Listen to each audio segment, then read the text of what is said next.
On September 12th, 2019, on the website 4chan, a post was added to the paranormal thread. In it was this image of a seemingly empty room that looked odd. It was the little small details that made this image look odd. The completely yellow wallpaper, but when you look at the wallpaper, some of it's different. The inconsistent little bits of wood near the bottom. Some of the carpet near the further parts of the image looking kind of stained and old.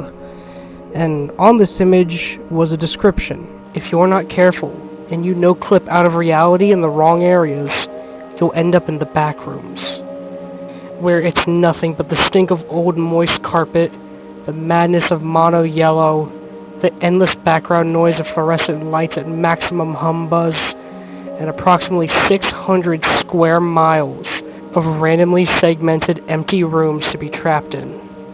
God save you if you hear something wandering around nearby, 'cause it sure as hell heard you. And people were terrified by the concept. For those of you who don't know what no-clip means, it refers to when in a video game you basically access an area that you're not meant to enter. Usually this is where textures stop showing up and where it just looks like the world is broken. And the idea that our own reality has something similar to this. But when you exit, you're taken here to this, by all means, endless maze. The idea was kind of scary. And people were just amazed and took off with the idea, creating tons of fan images, fan games, and even trying to expand the idea of this backrooms location. People thought of different areas that you could reach, different locations. Some people thought of monsters and different types of monsters that lived here. And overall, it was an interesting concept. It was somewhat similar to SCP. But it kind of started to fall apart. The horror of the backrooms was less the idea of monsters and complex things that existed there, but the idea of possibly dying all by yourself in a place that no one can access by normal means, and there's the chance, the possibility of something being in there with you. And you look at these more modern backroom layers, and it's, The Smiler is a creature encountered in dark areas in level 2 and 3. Their base is known as the Smiling Room. The entity will only attack you if you make a loud noise or retreat. Using a Smiler Exterminator will cause the entity to lose its senses for a long period of time. It's rumored they have non-human, alien-like bodies with arms and legs bent in unnatural ways, but this is unconfirmed.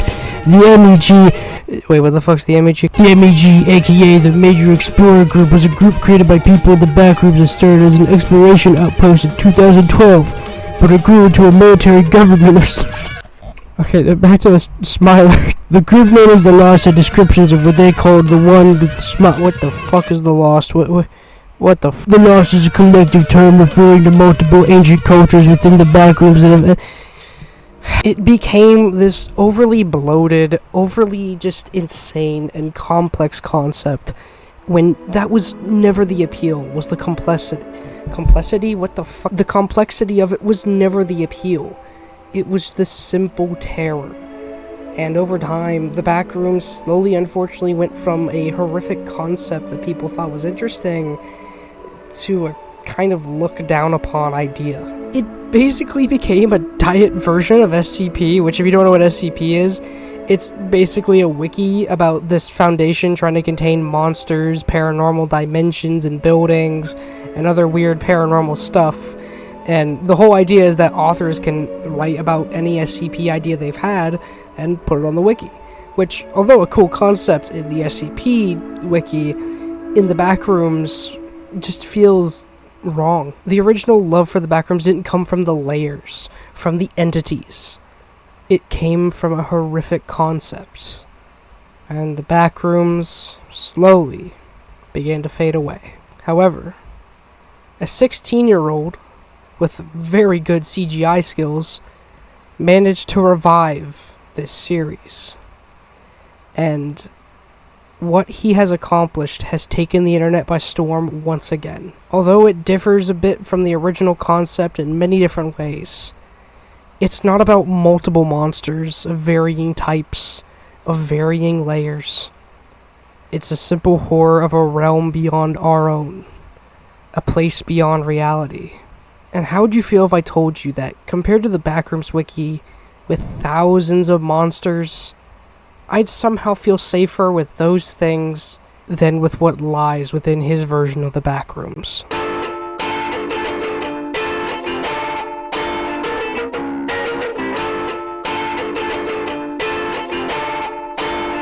I'm singing songs you've never heard about, a place you'll never go. I'll wear your fragrance like an apple, laying me out in the snow. I've got your fingerprints all over me, imprisoned like a ghost inside some empty little nobody. Even saw me on the phone. I wanna know,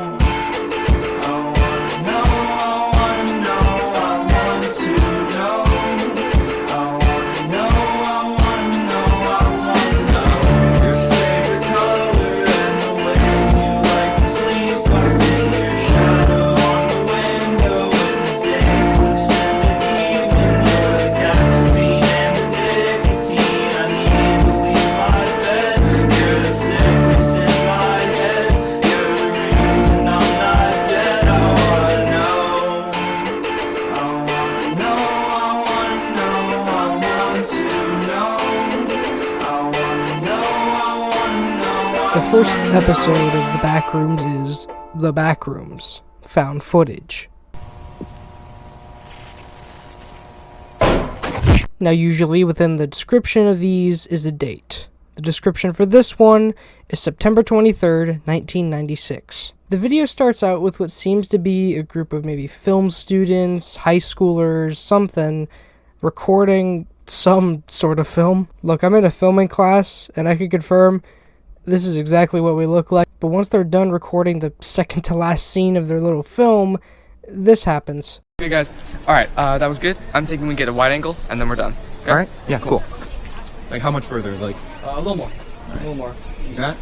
Yeah, yeah. Whoa!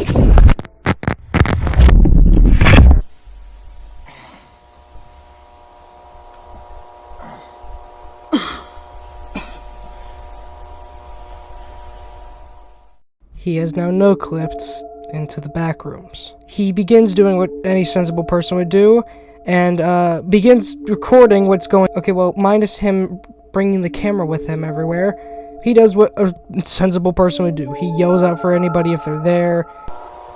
Hello? Hey guys! And tries walking around to find his way out. The series itself has long shots of just characters walking around, the only noise often either being lights buzzing, the main characters breathing, or simply silence. Hello? Is someone there? It becomes very quickly apparent that if someone or something is building this place, it is not good at designing, as we see a space between two walls that could maybe fit a person's arm. Maybe. The main character finds a ladder and goes ahead and just keeps exploring. I mean, what else does he have to do? But not too long after climbing up that ladder, he finds something that shows he might not be alone. He finds graffiti, with arrows pointing to certain paths, showing that he's not the very first person to ever be no-clipped down here. He's maybe one of many. It does beg into question, what did they make the arrows out of? Either they were lucky and had like a Sharpie on them, or I don't know, they used their own shit. With no proper guidance though, he keeps exploring, and manages to find some more graffiti. He goes on and reads it. What the hell?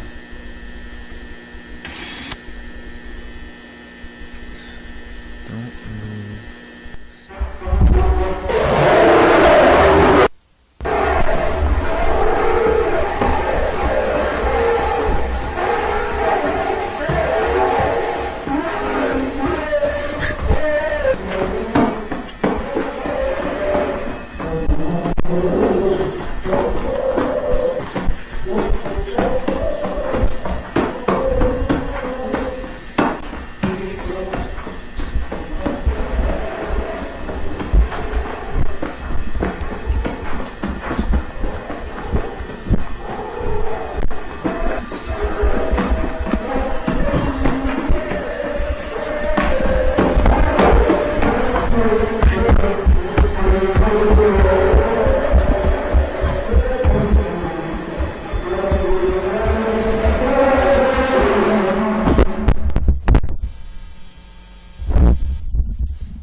Thankfully, he survives the fall.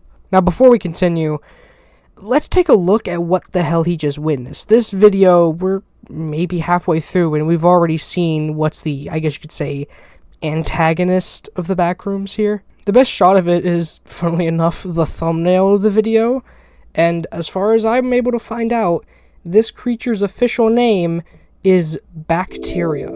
Now, its name makes sense with context we'll get later on, but for now, let's try to examine its appearance. It's strange. Its body looks like it's almost made of some sort of stick or wire or tube. Its head is some weird misshapen ball. Its hands are just little sticks, just like the rest of its body. His torso, the lower half, has this piece sticking out. And when I first watched this, I had actually assumed that his arm was fused to his lower torso. Why am I giving this thing pronouns? It's fucking... But its design is so abstract and strange, and I'm not kidding when I say this. This is basically one of the maybe 2 best looks we get at this thing. Any other time, it's moving so fast, or the camera is moving so fast, you can't see it. Anyway, let's get back to what happened to our friend here. They enter what appears to be some sort of, I guess you could say, subsection. It's different from the rest, but not at all majorly different. The only difference being some stairs and different looking wallpaper. We also see that some segments can have their lights turned off. He keeps on exploring and eventually enters a more professional-esque hallway. It's much more cleaner and almost looks like somewhere in a hospital. When he looks out of the window, he sees this outdoor courtyard, but it's indoor with a ceiling. Holy shit. What the fuck is this place? Fun fact, by the way, that is a actual real-life location. It's a hotel out in London named the Holiday Inn, and it has a giant indoor area.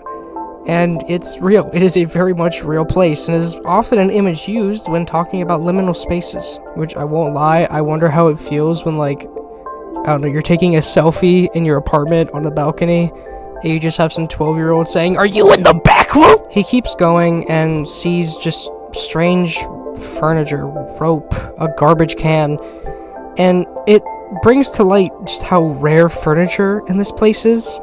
We've seen, like, a chair and that trash can and rope. Then he comes across this site.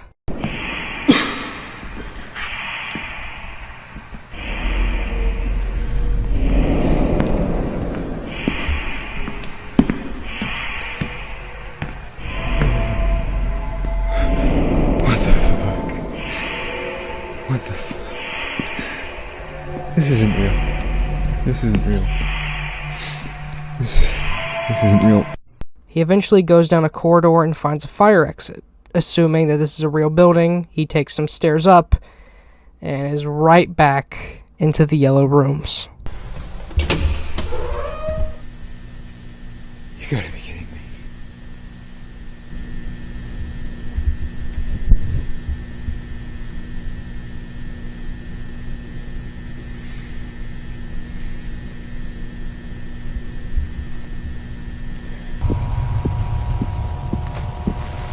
He keeps going and exploring, when all of a sudden...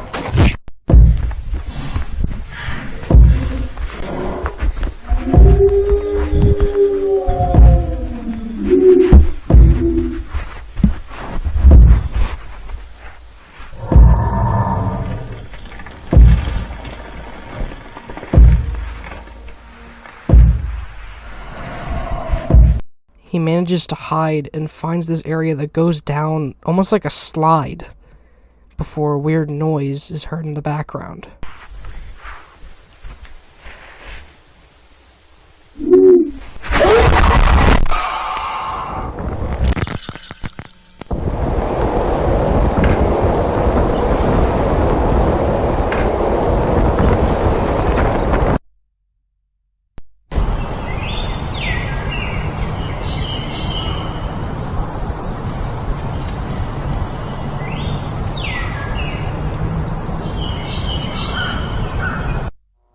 Although anticlimactic, the ending does show us that you can, in a way, escape the backrooms.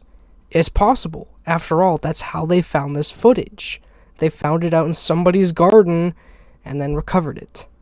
And as hopeful as that sounds, look where the camera fell from. The sky. So even if the character did slide down, he would be turned into paste by the time he hit the dirt. Now, linked in the description of this video is also a link to a video named March 11th, 90, presumably 1990, archive.tar. Now, when I first watched this, I had no idea what a .tar was, so I did some research. A tar file is basically a Unix utility that packages a bunch of files together for backup. Basically taking a bunch of files and archiving them into one file. They're often nicknamed a tarball. So this next video isn't found footage, but a backup file.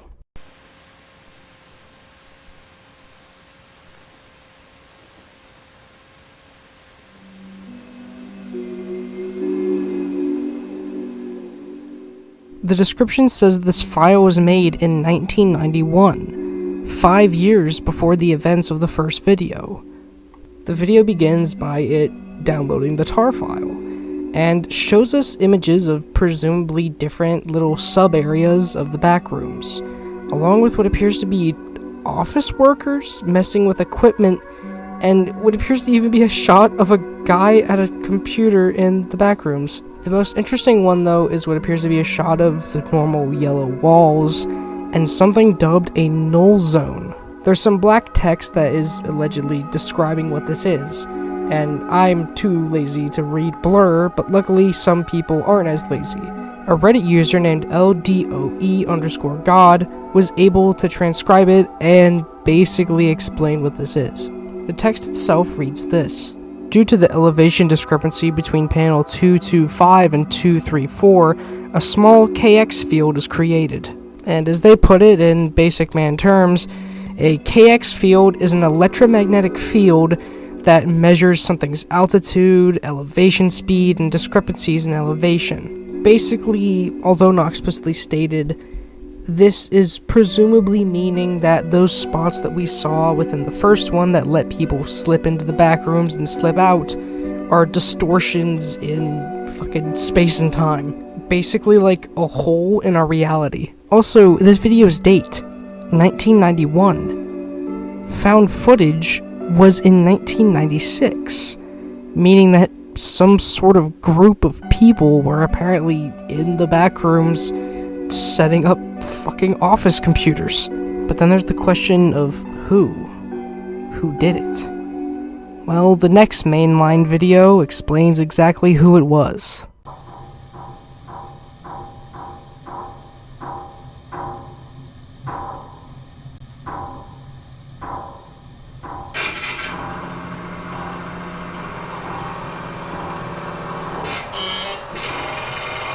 The third test begins not only explaining who is here before even the character in found footage, but why. And ironically enough, this video is chronologically enough even before March 11th _90 _archive.talk.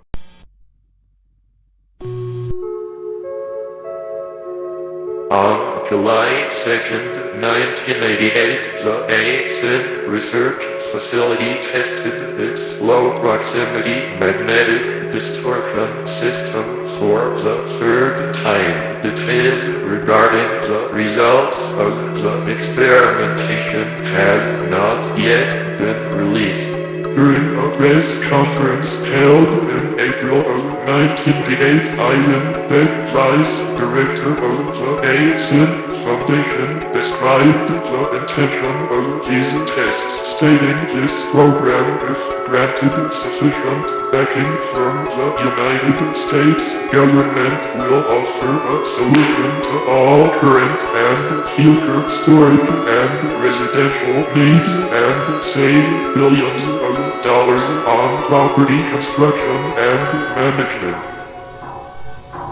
We see what looks like a large open door to nothing, and as we hear machinery click, it begins to distort and look odd.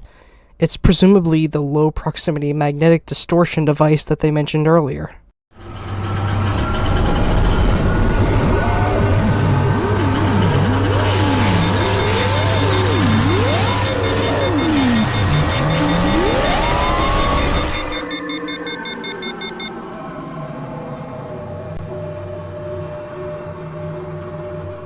Next up is First Contact.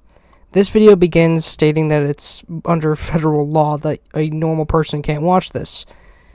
This is the only video that has this for some reason. We finally see Async's logo. We're told that this was test number 6, and they appear to have upgraded a lot of their technology by this point, and the date of the video being 1 year later also helps to prove this. They go ahead and take another crack at trying to open up this strange rift.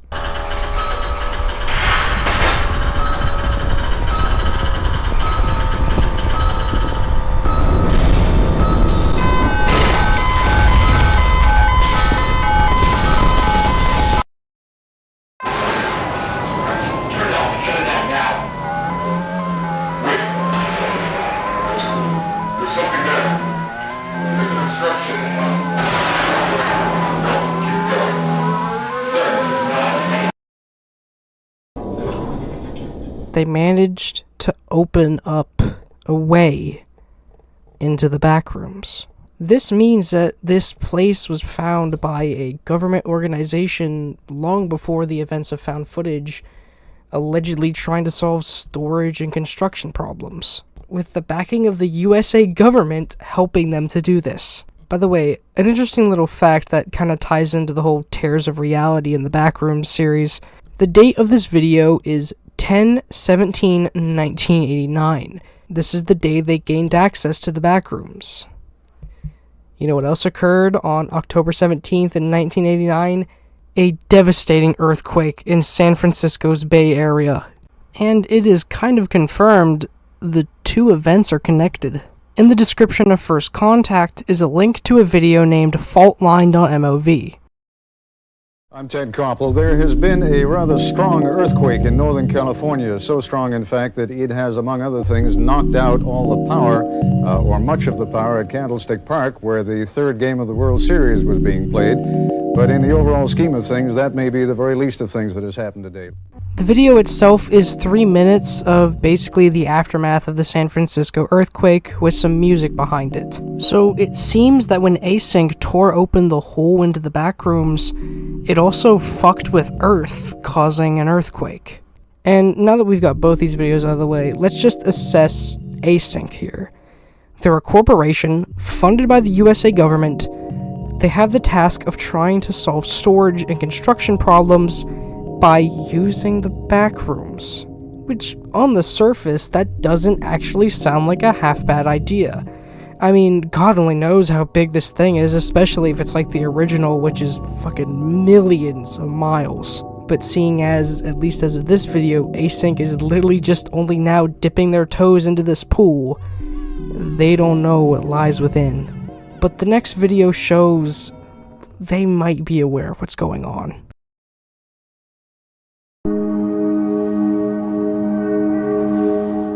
Missing Persons is dated February 3rd, 1990, about a few months after Async opened up their gateway. The video begins with missing posters, showing us that a lot of people are missing, including an infant. Then we're shown a graph. Where a blue line is the date where Async opened up their little portal to the Backrooms. And once they did, missing cases spiked. This implies one of two things. Either A, very few people had no-clipped into the Backrooms prior to Async opening up a gateway, or B, people are falling in here because Async opened up a gateway. And back then, missing cases were just normal missing cases. As far as I am aware, this is not ever actually explained, but eventually we cut to a different shot. It seems to be somebody in a hazmat suit using a head-mounted camera. One of them is dragging along a cable, another one has a suitcase, and they seemingly are just exploring the Backrooms. When looking at the back of their hazmat suits, though, you can barely make out an async logo. These are workers for async exploring the backrooms. And I kind of wonder, why are they wearing hazmat suits? I mean, if people are gonna live here, surely the air is breathable, right? And besides, the guy in found footage, as far as we could see, didn't die of oxygen poisoning or was coughing like crazy. He was just exploring. They go ahead and keep exploring and then find a dead body seemingly surrounded by mold. Now, we can't be certain because of the angle, the quality, and the mold, but this appears to be that Nicholas Bolton person that we saw in the missing posters. At the end, the video seemingly glitches out and we get a distorted backwards message. When you flip it, it says, "If anybody, blame him." Now, by this point in the series, there's not really many other characters to point to minus Ivan Beck. So perhaps the text is saying to blame Ivan for all this. Hey guys, do you hear this? Hey!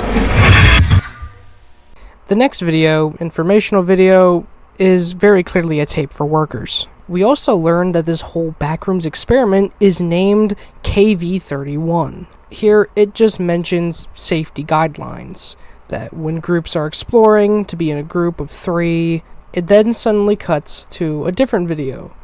It appears to be more head-mounted camera footage quite a while after missing persons.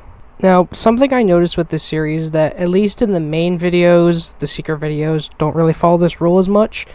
In the main videos, I've kind of noticed if dialogue is kind of just background chatter, usually it's just unintelligible. So, as far as I am aware, the conversations that these characters have in this video is just small talk.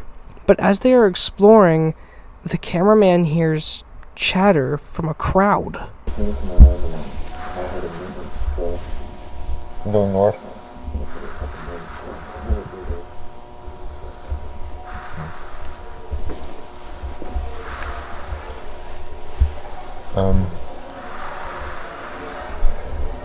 Guys, do you hear this?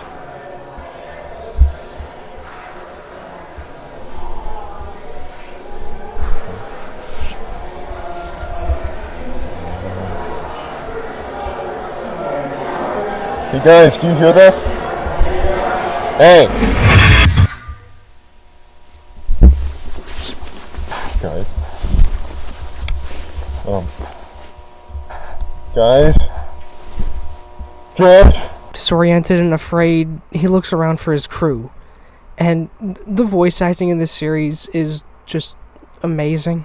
The only other horror series I can really compare it to, voice acting wise, is probably Walton Files. Both of these series just have such good voice actors that really just capture the fear and terror. Open!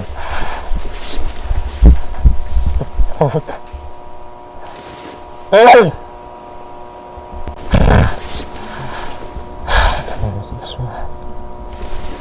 While exploring, he finds something that sticks out from the rest of the yellow walls. This room with what almost looks like a stage, and in the middle it looks like debris or something. I mean, if people can fall into the back rooms, debris probably can as well. We then cut to him exploring more, and he finds what looks like a hallway that, from an optical illusion standpoint, almost looks like it's far, far out. But when he gets closer, it turns out it's shrinking. He seemingly has to duck to enter and turns on a flashlight to enter the room. The room itself completely sticks out, having wallpaper of what looks like trees, the wallpaper even being on the ceiling, and one wall seeming to have the picture of houses on it. And there too is an axe, some carts, and a very disfigured and distorted cart too. After a bit more exploring, he finally gets back to that familiar area of the small little crosses of walls. But where once was the threshold is like a bunker. He enters and it looks like some sort of lab or computer room. It's strange. but it doesn't feel like the Backrooms made this. But before the cameraman can even really process what's...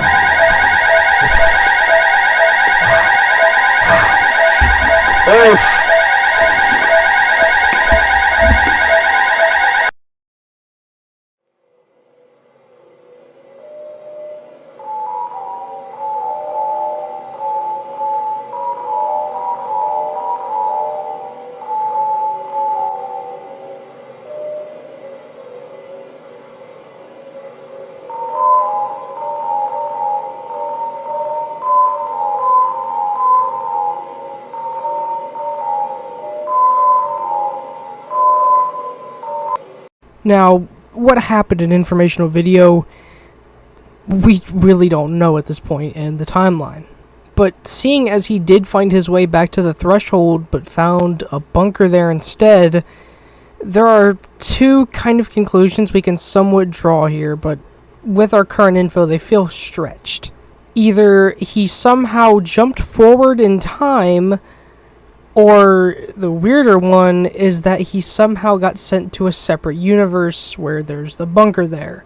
That one feels a bit more harder to believe. Not that the first one was easy to believe. But I mean, how else would you explain this bunker of sorts being there? There's really no other way to explain it. And also, a theme you'll notice is that it's often up in the air until the very end if the character will live. And with these videos, if you haven't watched them beforehand, you just sit there scared and worried that at any moment the worker's gonna turn a corner and there's the mold monster. But it never happens. And fun little fact for you, the monster has like less than 5 appearances in all 20 videos. Now, these next 3 videos, I'm going to get these 3 out of the way because although important, they are kind of short and don't add too much to the story. So there's a reason this video is in chapters, by the way. But if you don't know what the Backrooms is or just feel like having some background noise, just feel free to listen to the next chapter.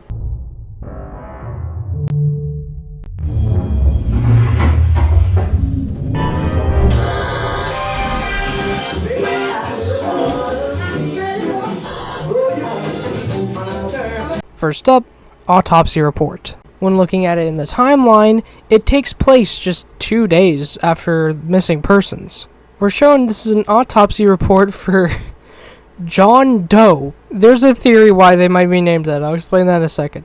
Now, the doctor in this video says smart people stuff, and I'm not a smart person. So, basically, what they say is that this corpse isn't right. As in, the decaying process is off. Only parts of the body that they recovered are decaying. Some parts are completely intact. Now, at first he thinks that this is just maybe something weird with the genes that's going on, but when doing further analysis, this doctor found out he has a strain of something called how do you pronounce that? Bacillus. Thank you, doctor. This is usually a bacteria found within soil and the digestive tract. So, yeah. The doctor, probably just confused all hell, finally asks, Mr. Beck, may I ask where this subject came from?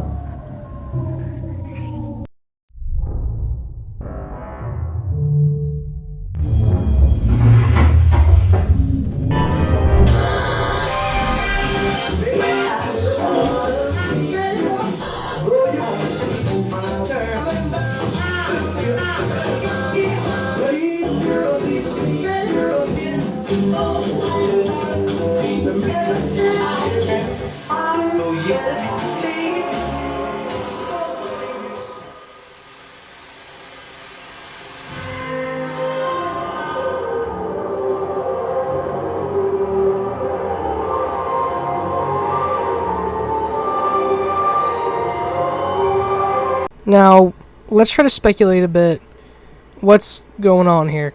Now, around the person that was recovered was some sort of mold, and it's even shown in the video, workers investigating the mold.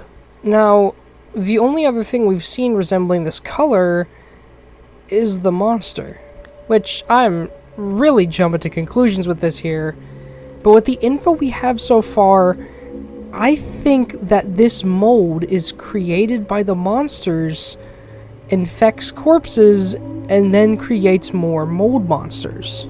I know I'm jumping to conclusions, but I mean, how else can we really explain it? The doctor assumes that this person's time of death was 5 days ago, and I think it would take a bit more than 5 days for that much gunk to accumulate around a corpse. So, either I'm completely wrong for now, or this is truly how the mold monster and thus the mold spreads. Next up, the name, John Doe. Now, it's very clear Async is a government-funded corporation doing some business that I doubt the general public would ever hear. So, it is possible, although not really confirmed, that perhaps John Doe was actually that Nicholas Bolton guy, but Async named the corpse John Doe to keep it all covered up. That, or his corpse was so unrecognizable by the time they got to the doctor, they just said, fuck it, call him John Doe. Async, if they are doing this, is a little bit of a shady corporation. Next up, motion detected. This one on the timeline takes place about 1 month after informational video. We're shown that at the threshold within the very opening area of the backrooms that employees will enter, they are currently building some sort of shelter. Sound familiar? Also, we see people in green hazmat suits, and I guess apparently green hazmat suits are meant to represent supervisors. Then we're finally informed what is really going on here. 7 video cameras have been placed along the entrance. Each is meant to send out an alert when some sort of motion or loud noise has been detected. The rest of this video is a compilation of the cameras going off and what they detected. And most of it's boring. At this camera, people go in, then people come back. At this camera, a supervisor walks by. At one point, eventually, they close the threshold.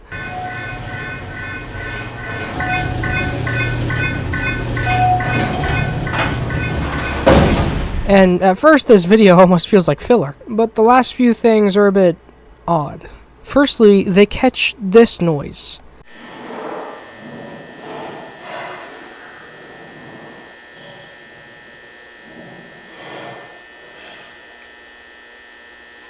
And assuming they've closed the threshold, no one should be there. Then they spot this.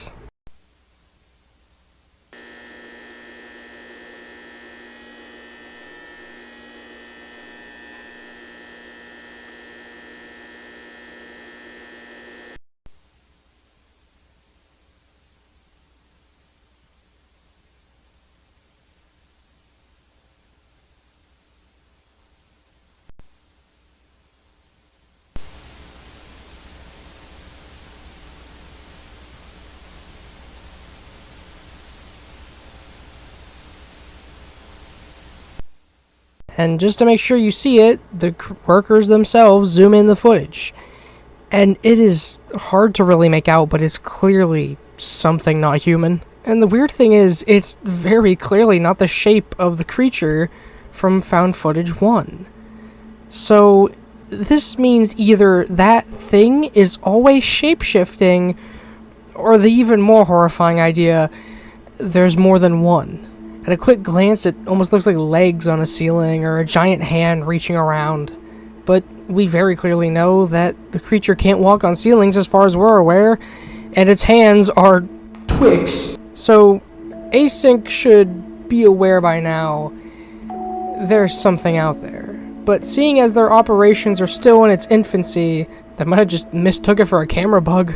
Next up is Prototype. This video is, by all means, the oldest one in the timeline, back in 1982, long before Async was trying to solve storage issues. We're told that this video was done at the Oak Ridge National Laboratory. We're shown this machine that has all these devices around it and a little ball in the middle. The machine lights up loudly, and then the ball is gone. At the time, although not known to the researchers, they've taken this ball to the backrooms. So, yeah, these 3 videos have given us a little bit of lore. We might know how the mold monsters are made, We're shown that Async has spotted the monster, and we're shown how Async originally tested this whole portal to the Backrooms. But ultimately, it leaves you with more questions than answers. Why didn't Async do anything? Why does the weird creature look different than what we saw before? Why is a corpse half rotting and the other half isn't? Who the fuck names their kid John Doe? But the next video, we see that they go exploring a little bit more, a little bit further than they normally would. Not knowing that that was the biggest mistake they could have made. What? I think someone's been living down here. Living down there? That's not possible.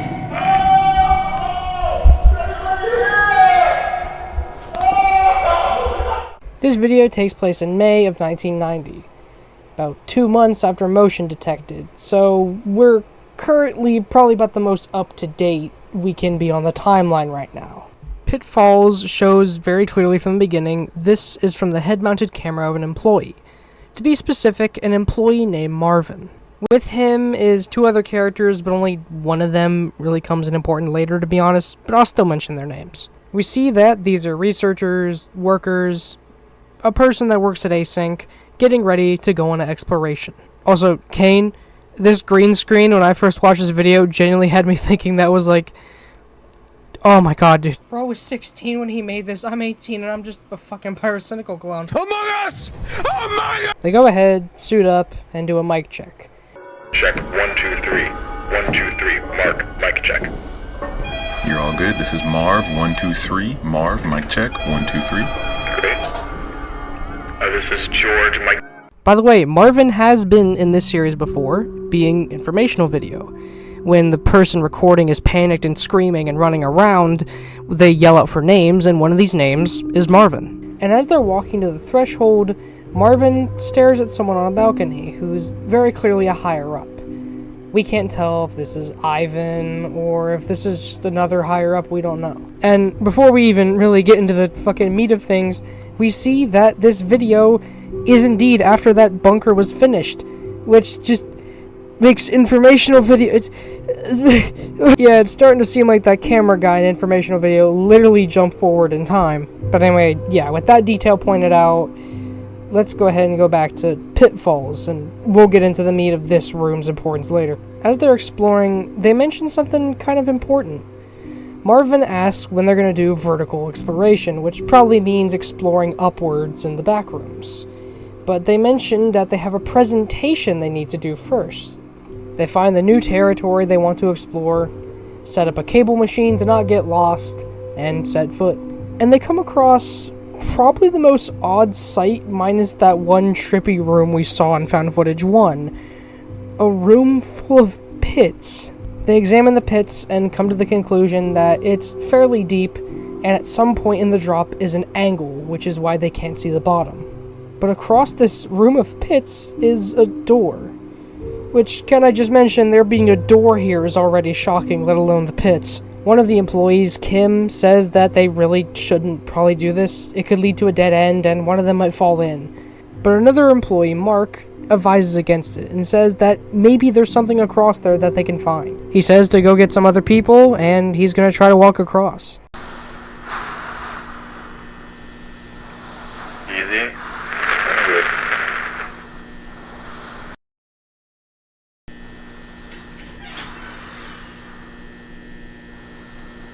Oh my god. What do you see? Everything okay? Marvin, get the camera over here. Across? Fine, just hurry. Okay.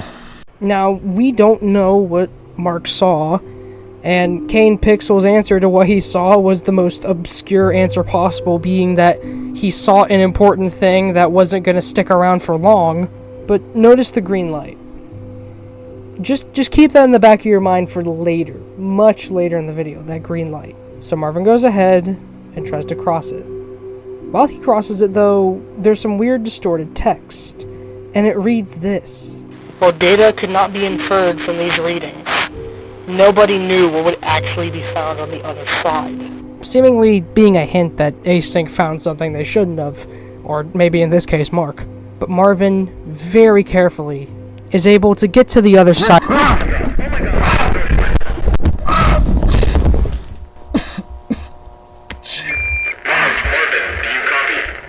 Yeah. Luckily, this drop isn't fatal. Marvin, with just a minor injury, survives. The team ask him what's going on, where are you, describe your surroundings. And he explains that he's in a room that's greener, but still the same weird liminal design. He tries to jump up back from where he came, but it's too high up for him to reach, so they're gonna have to do something and do an improvisation. Also, I find it funny, and it really highlights whatever Mark saw was important, because eventually Mark starts talking, and the first thing he asks is, hey, is the camera fine? Marvin says yeah. And then Mark asks if they have a spare camera, while his friend is down in a pit. This man very clearly saw something that literally took precedence in his mind over his own coworkers. Luckily, another coworker says, Mark, we have a friend in a pit, we gotta help him. Marvin suggests an idea of taking the cable they were using to not get lost, throwing it in the pit, and attaching something he can grab. But unfortunately, they don't have enough cable. They're gonna have to head back to HQ, and he just has to wait. But as he's waiting, he hears this. What was that? What was what? I don't know. I didn't hear anything up here. It sounded like... I think there's somebody down here. Now, if we go off the info of what we know about people falling into the back rooms, this might be a person who fell in, screaming for help. The noise is coming from a hallway that bends ever so subtly and appears to have a little crawl space out to somewhere glowing red. He crawls through, and it's a whole neighborhood in the back rooms. A red light from somewhere shines down, but the sky is pitch black. There's trees, there's houses, there's working street lamps. It's so odd. If there's an outdoors to the back rooms, this might be it. It's so off-putting and just a complete contrast from anything, even in Found Footage 1. Everything we've seen has been interiors. They've been in hallways or very, very large rooms. This is presumably actually outdoors in some way. The team tries to tell Marvin to just sit and wait. They can deal with it later, but Marvin argues about a theory that Miller, whoever that is, made about the null zones. You need to stay at the hole. George will be back any minute, then we can assess the situation from there. Shh. But what if Miller's right about the null zones? Even if that's the case, I agree with Mark. It's not worth the risk. By this point, null zones were just a theory. And, it just really paints how little Async knew that they were doing. They were basically poking a sleeping bear. With a sigh, the crew says, fine, go on, just keep us posted. And so he enters a house that he hears the screaming from, finding weird road signs that are mirrored in a way. As he enters through a terrifyingly claustrophobic corridor, he ends up in a room that almost looks like someone's been living in. He keeps examining it as the screams in the distance get louder and louder, meaning he's closer to this person, which means Async might be able to rescue this guy. Oh my god. What? I think someone's been living down here. Living down there? That's not possible.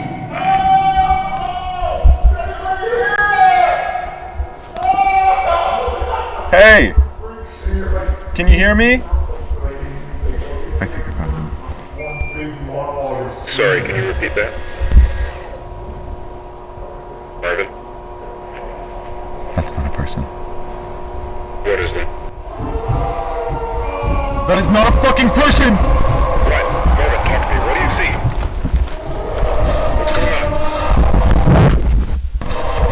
Talk to us. What's happening?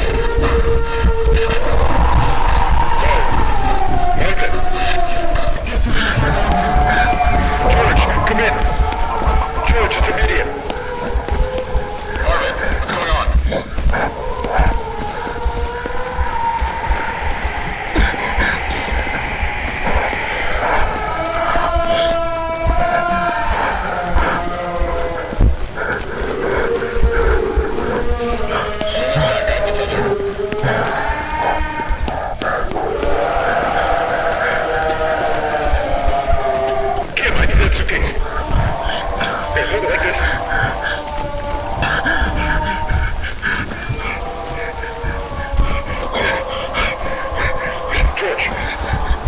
I'm here. Send it down.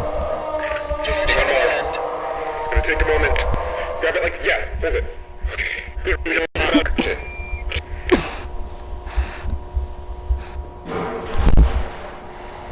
Okay.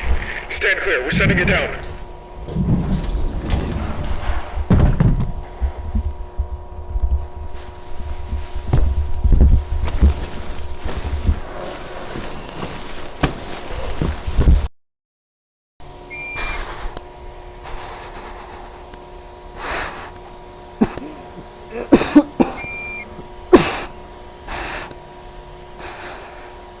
If somebody were to ask me to show a clip that I think best summarizes or could best hook a viewer into this series, it has to be that chase scene. And because this next video is very short, we're just going to follow it up with the video that takes place right after.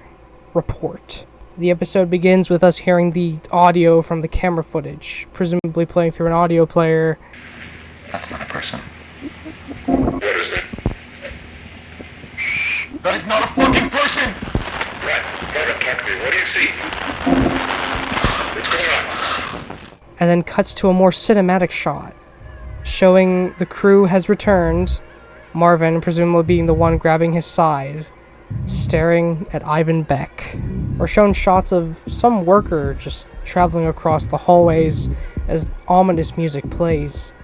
In between these shots, we see workers watching the footage from Pitfalls. And when the footage shows the monster, the look on their face tells you they were not prepared for any of this. That person walking across the hallways reaches a phone, presumably having some sort of important talk with somebody important at Async.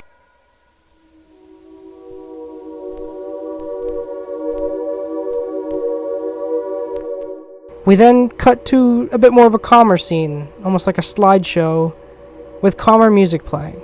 And we see that Async's solution to this problem was to just ignore it.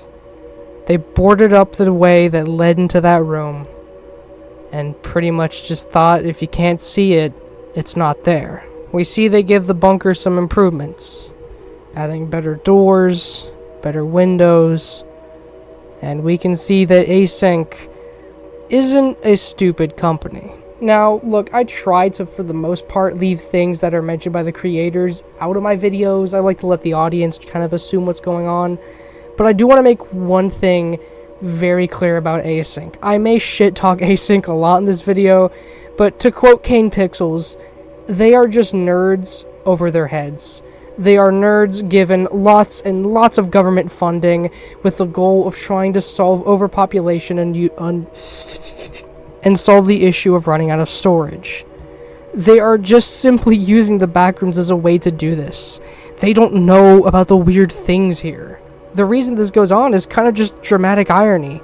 We know there's dangers, they don't. We know that there's evil monsters out there. We know that people can fall in here.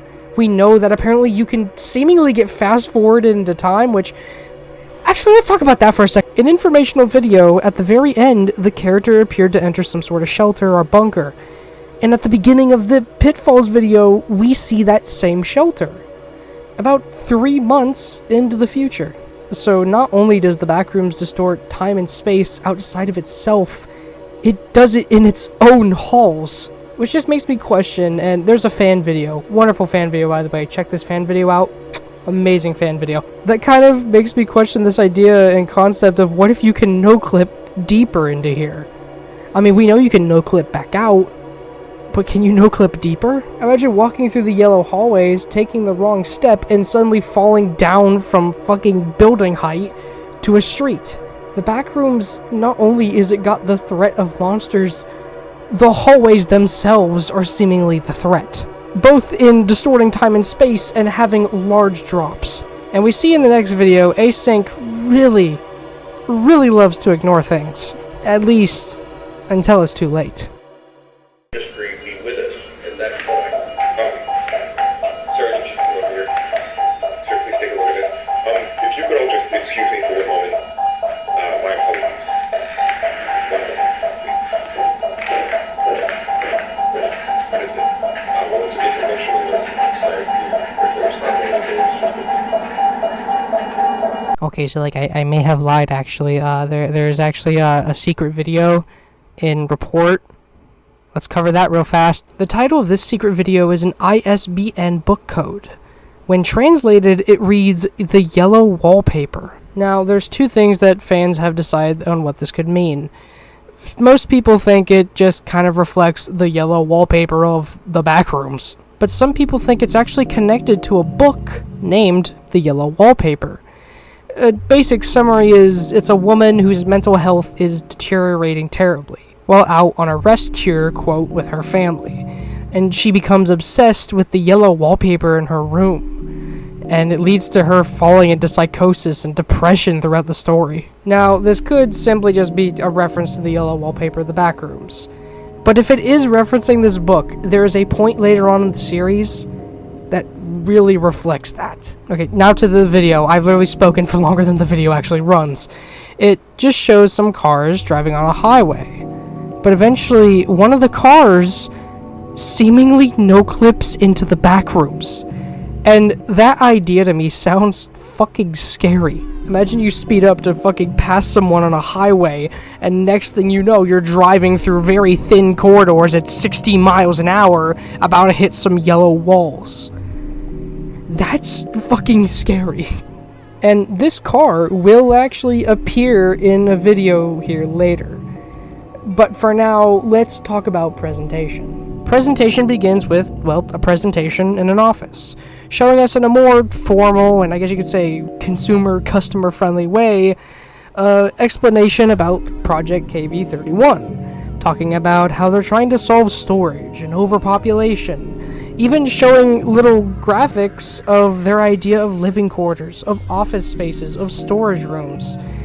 And like I said, async might be fucking stupid, but their heart is in the right place. Presentation itself begins in May of 1990. In between these little 3D graphics they show, though, is shots of two researchers and a man in a suit walking down hallways. Eventually, when showing ideas they had for living spaces, some distorted text appears for just a few frames. And although we can't fully make it out, it appears to be trying to say to deceive the federal government, which I presume is talking about how this presentation is leaving out the, I don't know, the monsters, the people no-clipping into the back rooms, the fact there's mold, the fact most workers are required to wear hazmat suits. You know, they might have wanted to include that, but just maybe just leave like a little side note for the government to know. We eventually see a more big close-up of this person. And you may not recognize them, I sure as shit didn't when I didn't watch, but this is actually meant to be James David Watkins, the real-life secretary of the Department of Energy. In this series, he shows up to sign a contract. Presumably, this contract is what will get Async a lot of their government funding. So, they're sitting in the upper office area, talking about this stuff, when suddenly an alarm goes off. History be with us at that point.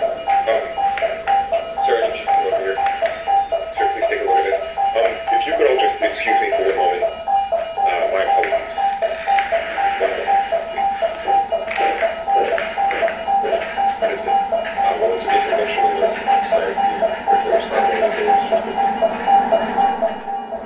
The researchers go to look, and we see it's the cameraman from Informational video.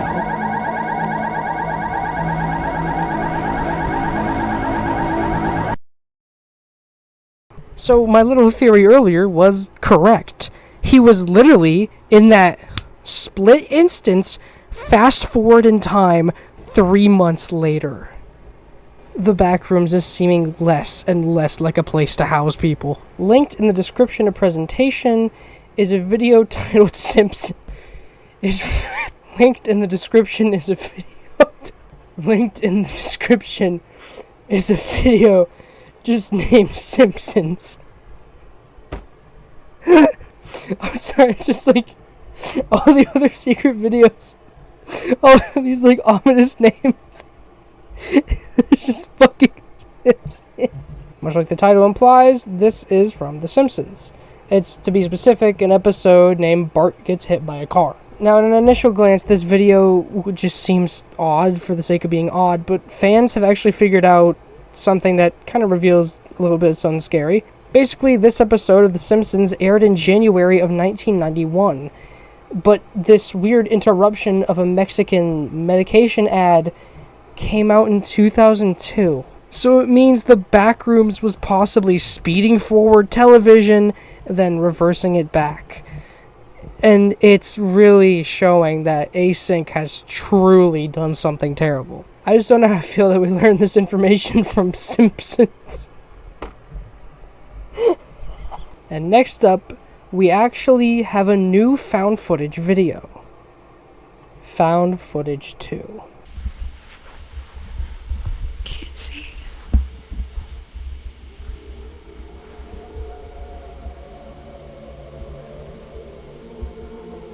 Found footage 2 itself takes place in August 19th, 1995. Something I find funny with these found footage videos and their dates and time is they all seemingly take place after the Async events. And it makes you wonder, is oh my god. It makes you wonder if Async is still around and is still exploring the Backrooms. Because, I mean, who else is finding this footage? Found footage 2 starts out with some woman, we don't know her name and never do find out her name, recording something that she found in her garage. She shows us that she managed to find a null zone in her garage. She dumps multiple different items down there and eventually decides to use a tape measure to see how far down this strange spot goes. I feel it's like vibrating.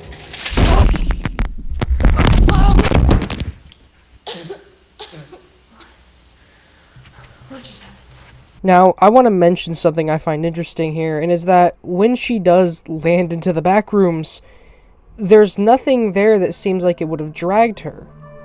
Which makes me wonder if the space between the Backrooms and reality has like a pull to it. So maybe instead of null zones being like falling into a hole that you found in the ground, it's more like walking over a hole that has an extremely large pull.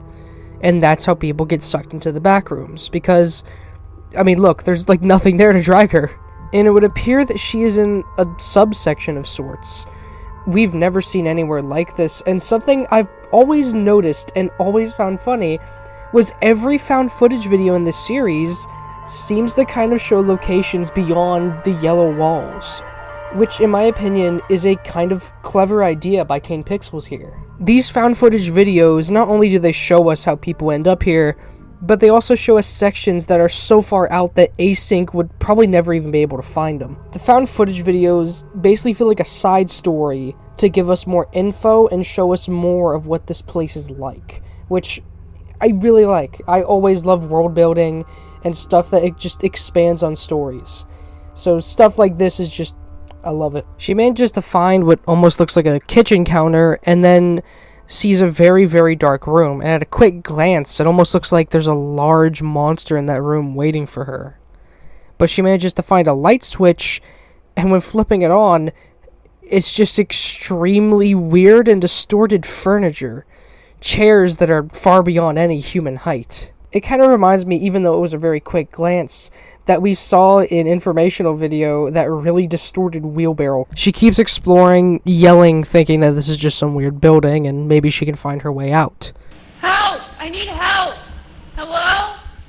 She manages to find this large open room with a very weird looking piece of furniture. In the room next to it is a hole in the floor that looks dangerously deadly to fucking crawl into, and then a door. The door is locked, so she goes to look through the keyhole. Hello? Is there anybody in there?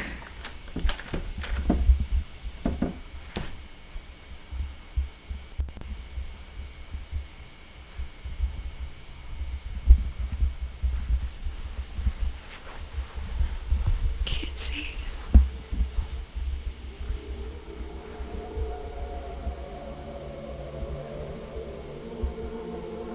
She keeps exploring further and further, and then finally finds this extremely large room. And words can't describe how odd it is. There's missing ceiling tiles, a window on the highest floor that appears to be having mold blocking it for some reason. Some of the edges have little spikes on them. It's just strange.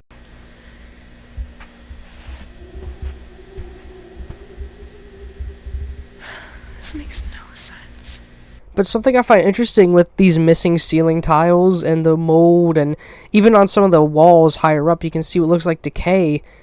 This place seems to rot.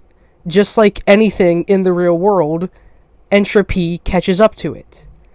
And it really makes you wonder, what is this place and will it last forever? It makes me somewhat question if the Backrooms is even possible to live in.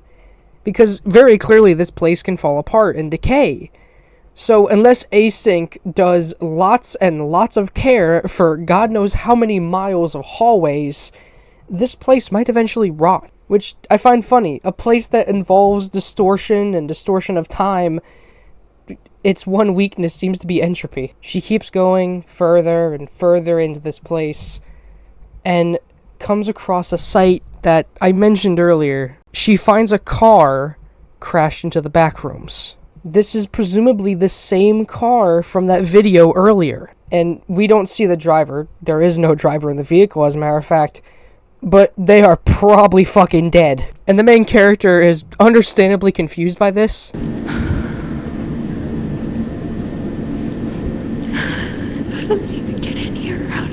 Off to the car's side is a side room with a bloody handprint near its doorway. The main character follows and she sees more blood leading further in. It might be the driver, but the chances of him being alive are very slim.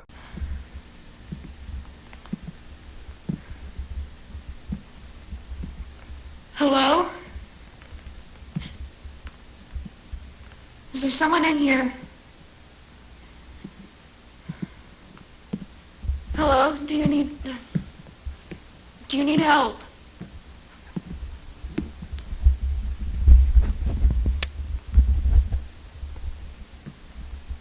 She eventually finds a room seemingly covered in possibly vines or maybe even that weird mold. The character herself describes it as very plant-like. What is this? Is it like plant? What?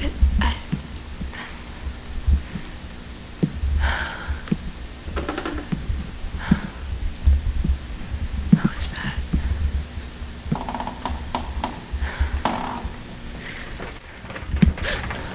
Whoa! What the fuck? What?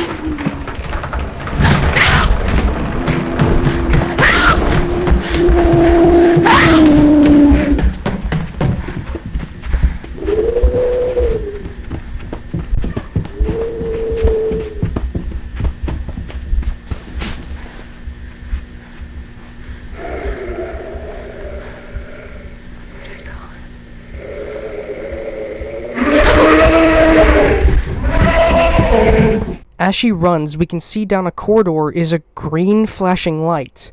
We'll find out what that is in just a minute. But for now, she runs backwards, backtracking to that room with the weird furniture and the hole in the floor. With nowhere else to go, she jumps down the hole. She appears to have entered what looks like almost like another sublayer of sorts, and sees a green light coming from a hole in the ceiling.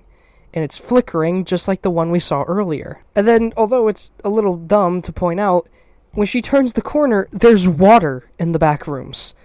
Granted, it's probably not safe to drink, but still, water. She explores around a bit, but the monster begins to catch up, so she climbs up a ladder. As she's running, she sees something in a hole flashing green. She comes across a hallway that has a little bit of a gap, and taking notes from Marvin, actually gets across. She enters very, very thin corridors, and realizes she's reached a dead end. And the monster's noises are only getting louder.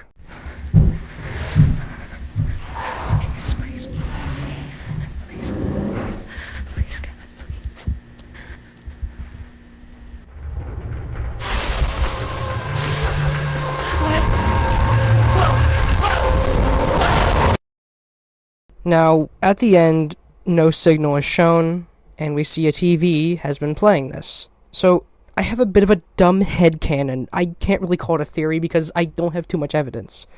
But I personally think these green lights reflects the Backrooms expanding or shape-shifting itself. The only other possibility it could be is maybe it's teleporting people, but whenever we see people get teleported into the Backrooms through a null zone, there's no giant flashing green lights. Just simply them falling through. And as far as we have seen, the Backrooms doesn't mind distorting itself. It doesn't mind teleporting people 3 months into the future. It doesn't mind having places that are outdoors despite just earlier being a place that was indoors. Time and space is fucked here. And so the idea of this place shapeshifting itself isn't too far off the table. What if this green stuff is what's making these sort of sub-layers in the first place? What if that's what's causing these little outdoor areas? What's causing the areas we see in found footage videos? Maybe it's the Backrooms trying to shape itself and reform itself. Which makes you wonder if the Backrooms itself is like a living entity. Which then makes you wonder, what is the bacteria monster in all this? The Backrooms series has this beautiful magical ability for one simple thing to make you question everything about the Backrooms. And this green light that we see is making me question if sublayers are made via distortions and shit. God, this series is so good! I'm gonna go ahead and talk about Pitfalls again real quick, and about what Mark saw. Kane Pixels was asked by people, what did Mark see that made him want Marvin to bring the camera over ASAP? And Kane Pixels said something that wasn't gonna stay there forever. What if the Backrooms was reforming itself in front of his eyes? The light in front of him was green. Sure, it wasn't flickering, but maybe the distortion was so intense that it just wasn't even flickering. Maybe she was teleported or transported back into the yellow corridors. Maybe she just died. Maybe she was teleported outside the Backrooms, and that's how they got this footage. But I think that this green light is the Backrooms literally reforming itself. Next up, another secret video. In the description of Found Footage 2 is a video titled home_27647.mov. This video, with extremely upbeat music, like this is literally the only upbeat soundtrack in the entire series, seems to show footage recorded by, presumably, the Found Footage 2 protagonist. And it shows just random things that she's probably been to. Random places, hanging out with friends, other images. But there's a few things to know, especially at the ending. This one shot here with the railing and the furniture somewhat resembles this shot from Found Footage 2. Now, that might be a coincidence, but with what happens at the end, this might tie into something. You see, at the end of the video, it shows someone playing the piano, and in the background is a painting. And the camera very slowly zooms in on it. And although hard to make out, it looks exactly like the painting in Found Footage 2. Which leads to another theory about the Backrooms. Which, by the way, the latest video in the series, which I'll get to that near the end, just confirms this theory a bit more. It seems the Backrooms copies reality, and then, in a fucked up, distorted way, pastes it into its own hallways. It leads to me wondering if the Backrooms, whatever force, entity, whatever is creating its shape and form, is trying to copy humanity. And it's doing so in such a distorted and disfigured way. And then this makes me wonder, does the Backrooms only exist because of async? Because if not, that means this place has been doing this for a long time now. The Backrooms seems to literally just be trying to copy and mimic reality. But it can't because of the fact it's presumably all indoors with the few sections we see outside. The Backrooms is more or less just one big building with a small garden in its middle, aka that one red town. It leads to me wondering some things in the series if they were just flat out copied from reality. Were those houses we saw copied from an actual street into the Backrooms? I mean, shit, we literally see a real-life hotel copied and pasted into the Backrooms. Many people, myself included, thought this was just a funny homage to that image because, liminal space, indoor apartment, woo. But this may actually just be the Backrooms copying that literal location. The Backrooms is seeming less and less just like a weird place that people found outside of reality, but like one large entity, and these hallways are its veins. It just leads you to wonder, what the hell could the heart be? And one more quick little detail before we move on to the next video is that when you look up the numbers in this video's title, 27647, it shows a result for some bacteria, presumably being tied into that bacteria monster. Wouldn't want to be on the other end of that. You wouldn't want to be on the other end of any gun bargain.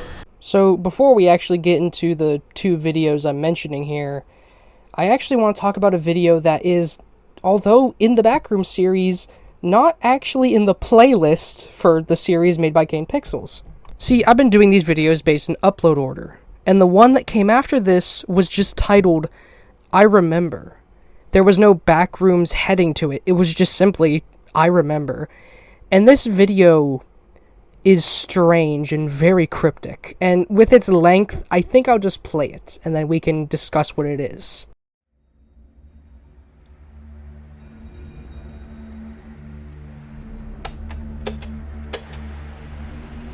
I had a home once, a manor overlooking the sea. Upon the world was a vestige, crawling forward onto strangled ears. But when skies turned dark, the house was taken by the sea. A pillar truncated, cast down to the seabed with all the other forgotten things. But I remember.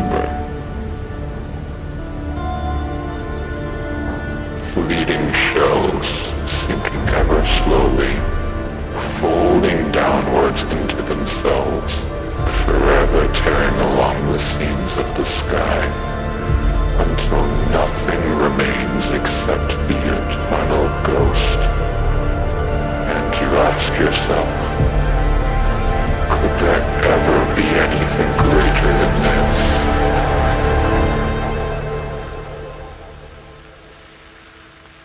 You have always been here.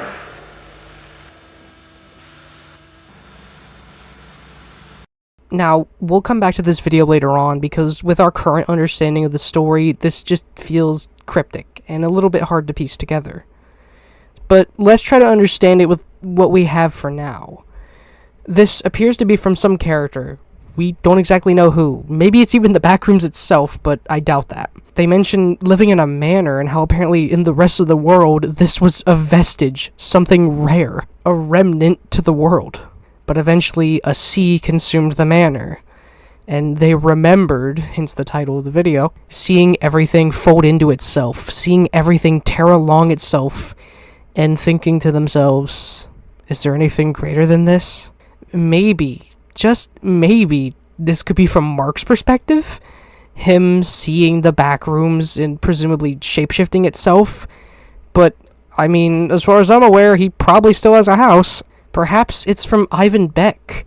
Maybe it's his own thoughts and perspectives on the Backrooms. Maybe this manor was the life he once knew, but now it's been changed knowing that this place exists. But what I find so strange about this video is simply the fact it's not in the playlist for videos on his channel. It's on his channel, in his video tabs, but not in the Backrooms playlist. But I think I might know what this video could be, at least with context from later on. But, well, I gotta tell you what that context is, so let's... Wow, wasn't that a good segue into the next video? Now, let's finally talk about the video we've been wanting to talk about. Reunion. And in my opinion, one of my favorite videos.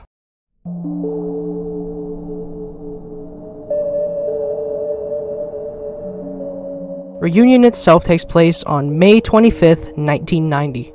The video begins with calm music and what seemingly is a scientist we saw from Report just outside, writing notes. But eventually, we cut to footage of Async driving what looks like a cart around, which just, after seeing the car and found footage too, when I first saw this, I was expecting them to just crash into the monster or something. I mean, the title Reunion kind of implies they're gonna encounter the monster again, right? We see that they've brought some sort of robot machine with them and begin to tear down the barricade that they built to block the room from Pitfalls. Then they start setting up monitors, and eventually we finally realize what they're doing. They're sending in the robot to investigate, so if the monster is in there, no one dies. Which, like I mentioned earlier, Async might be stupid, but they're not evil. They've learned from their mistakes now and are trying to improve.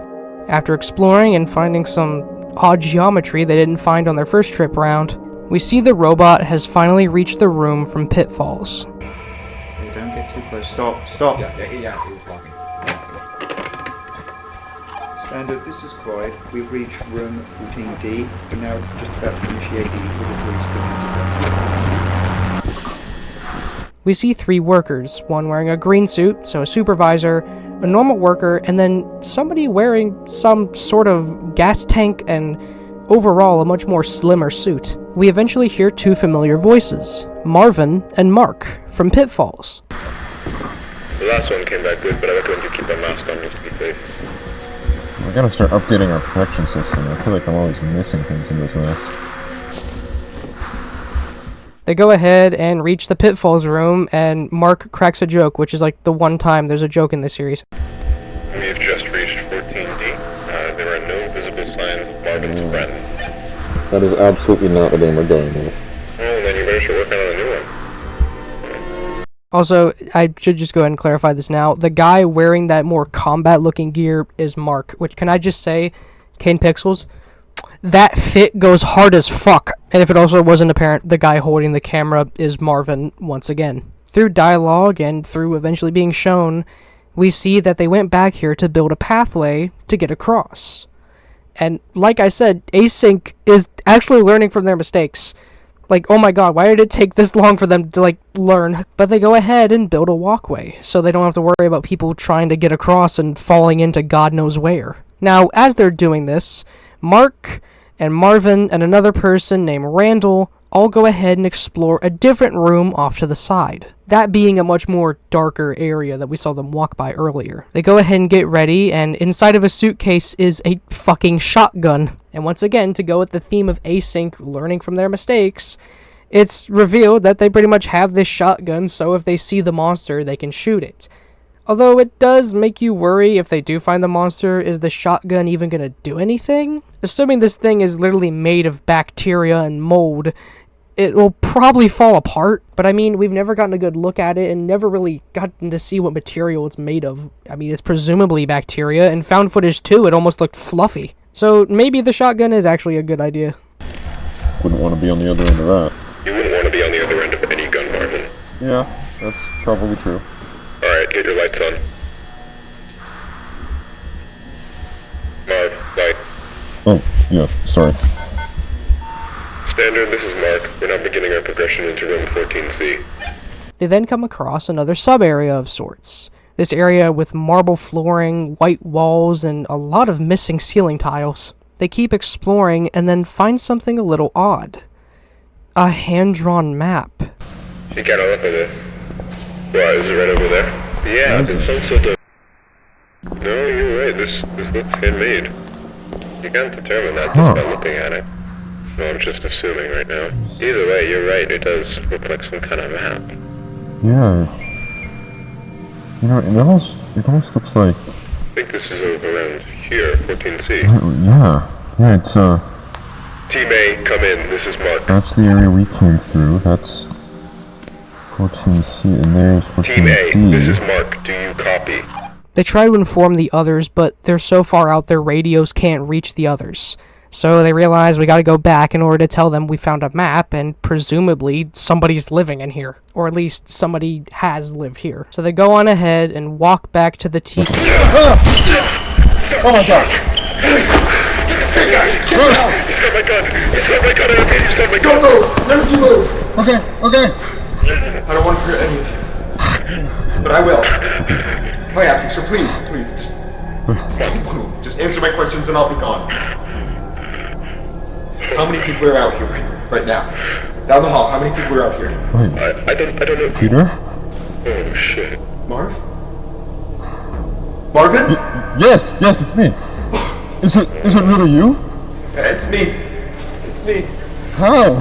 It's been months. We thought you... I know. That's what they did. They took my life from me, Marv. Everyone thinks I'm fucking dead. My wife and children think I'm dead. Can you please put down the gun? Barbara, just tell me. Did they hold a funeral? Yes.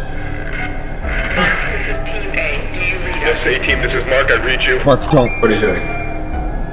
We need immediate armed Mark. support at room 14C. Stop. My team and I are being held at gunpoint by a hostile. I repeat, Stop. please Don't send shoot him. immediate armed support to room Stop. 13C. Don't. Sorry.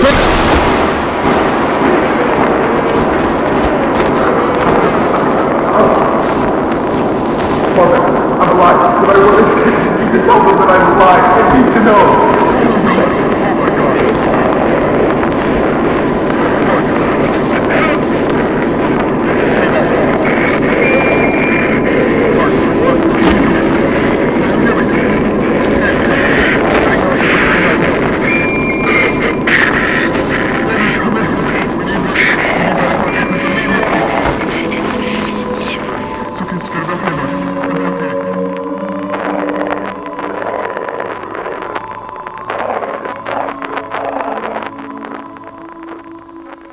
I just want to point out something I find ironic about this.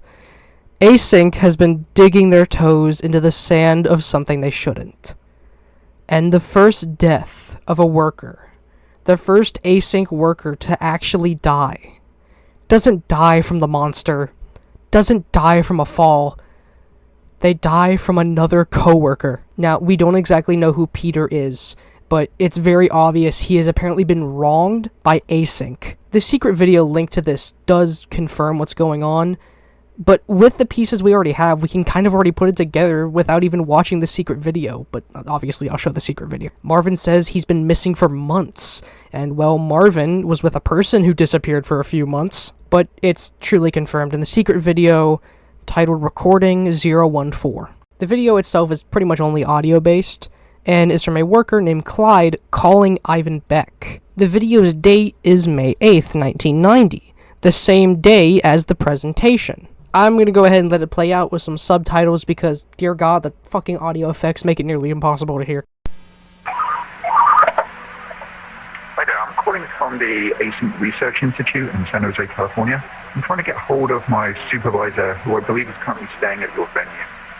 So I've got a bit of a problem going on over here. About 45 minutes ago, I was called back down to KB31 because apparently, while the Department of Energy was reviewing our contracts, an employee managed to set off the complex motion sensors. I have no idea who this is. He's definitely not on the project. Well, I tried to talk to him, but he's completely disoriented. He doesn't seem to know where he is or who I am. He said his name was Peter Tench. Wait, hold on. This isn't him, is it? The person from Informational video was Peter Tench. In that video, the newspaper that we see, if we adjust it and mess with it, it reveals a title for a headline named Fiery Wreck Beside Vineyard Leaves One Dead. And judging by the fact that it's confirmed there was a funeral for Peter, it can be assumed Async tried to cover up his disappearance. It does beg the question, though, if he was found, what was he doing back in the Backrooms? I mean, we can just assume maybe he was so insane and mentally ill, he thought somehow there was safer. I mean, can you imagine learning that within what was to you 30 minutes, 3 months have passed, your family, your wife, your son think you are dead. You recognize barely any of your coworkers, your workplace has completely changed, and the few people who do recognize you didn't even know you were alive. They thought you were dead too. I wouldn't be shocked if he went insane learning this. I'm gonna look back at that video from earlier. I remember. That video mentioned somebody saying that their home was taken from them, consumed by the sea.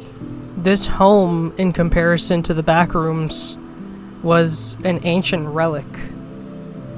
I think, in all honesty, this video is meant to represent Peter. He's seen things that no human should ever see. Something that would make a person question, is there anything better than infinite living quarters? Infinite space for us to survive? Although people may not remember him, he remembers.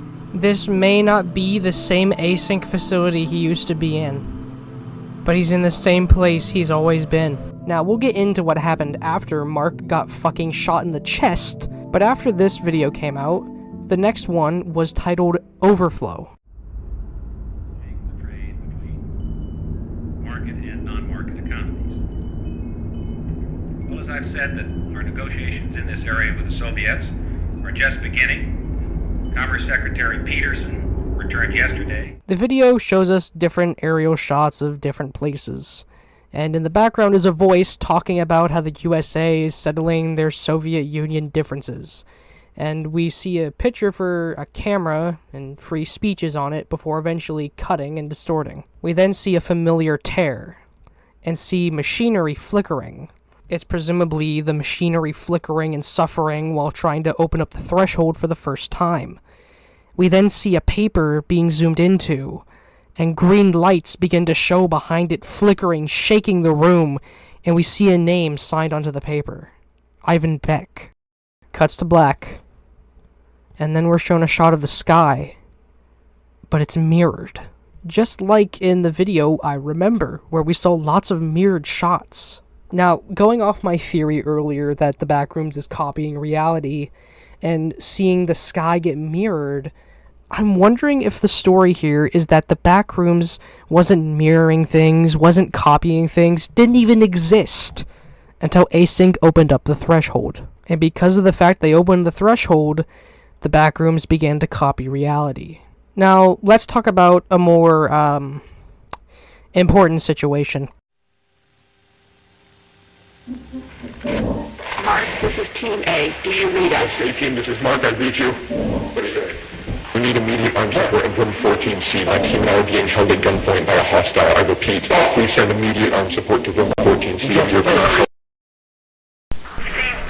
For that panel, it should connect.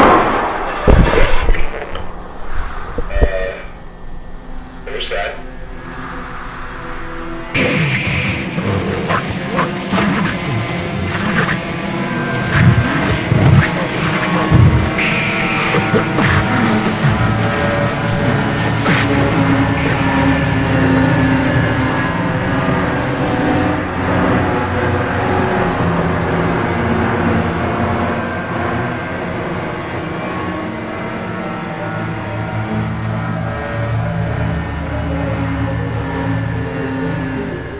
We cut to camera footage now and can see a man in black, Peter, running through the Backrooms. And as someone in a film class, a little detail I kind of like here is that because Peter is wearing all black, we can always see him and always know who Peter is. Everyone else is just presumably unnamed async scientists. But because Peter is wearing all black, we can recognize him immediately, no matter where he is in the scene. We see him reach the threshold and point his shotgun at workers, presumably screaming at them, although in the audio it just sounds like loud mumbles. We see various shots of him running through the hallways, and at one point he seems to just drop his shotgun. Two workers chase after him, but before they can reach him, he uses an elevator. It then cuts to black, and the video changes from that to a presentation. I'd like to thank you all once again for your patience on this. It has been a stressful 15 hours for all of us here, and while he cannot currently be with us, Dr. Beck sends his apologies regarding the numerous inconveniences caused by our decision to keep you here overnight.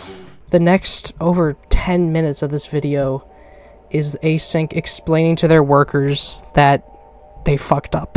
And the way they talk here, I begin to regret what I said earlier about Async being stupid. Async isn't stupid. They just don't know what they're getting into. Like Kane Pixel said, they're just nerds over their heads. But they go ahead and explain to presumably all of their staff, new, old, everyone, what happened.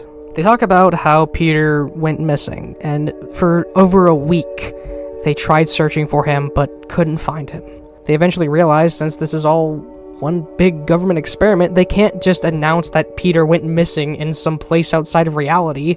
They concluded that the best thing to do was to fake a car crash. It was easier to explain, wouldn't drag any attention towards Async, and would give his family some closure.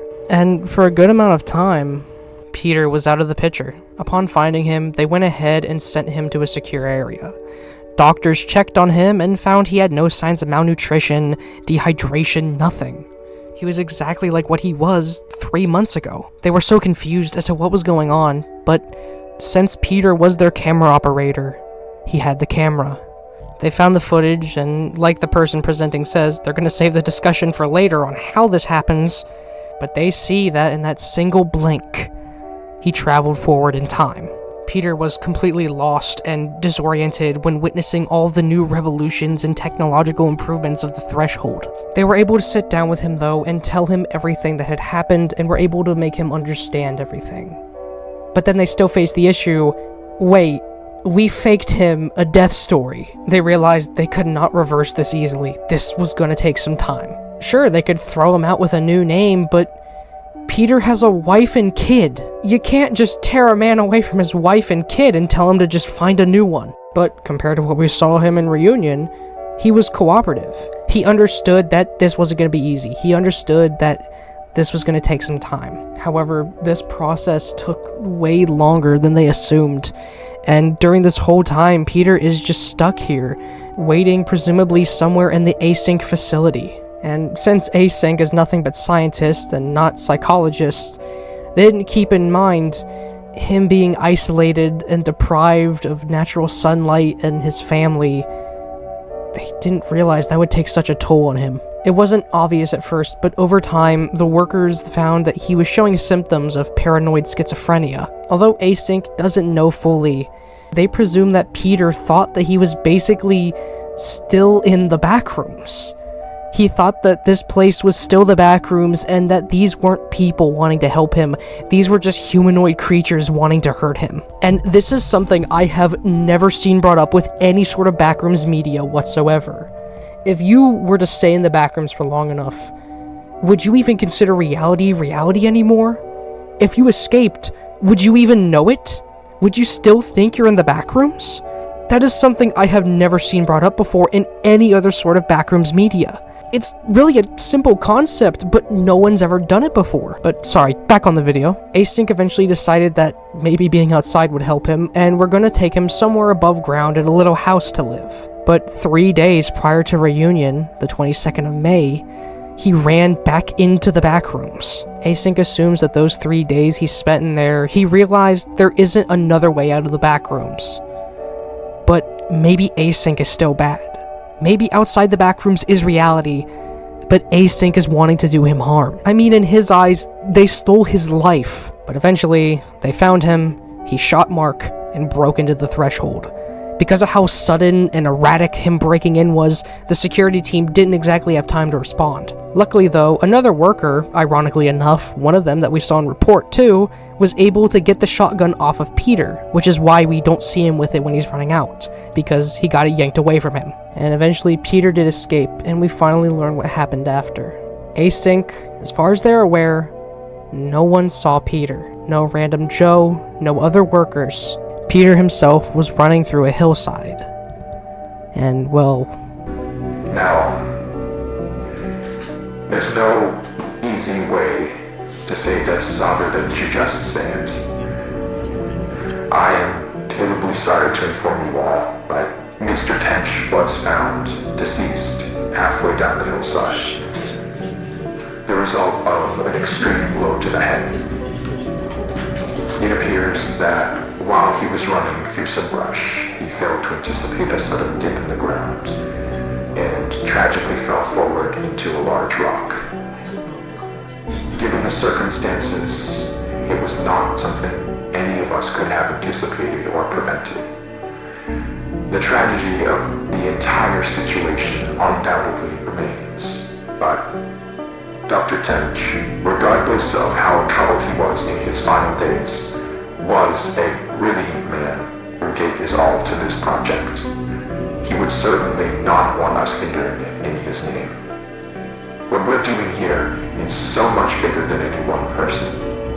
It is the work of a unified effort, and we need to ensure that that is never lost sight of. That we hold on to the pre-established notion that Peter is and has been deceased. That is done, and there is nothing more to be extracted. We then cut to a shot of a phone. The phone begins ringing as a loud tone builds.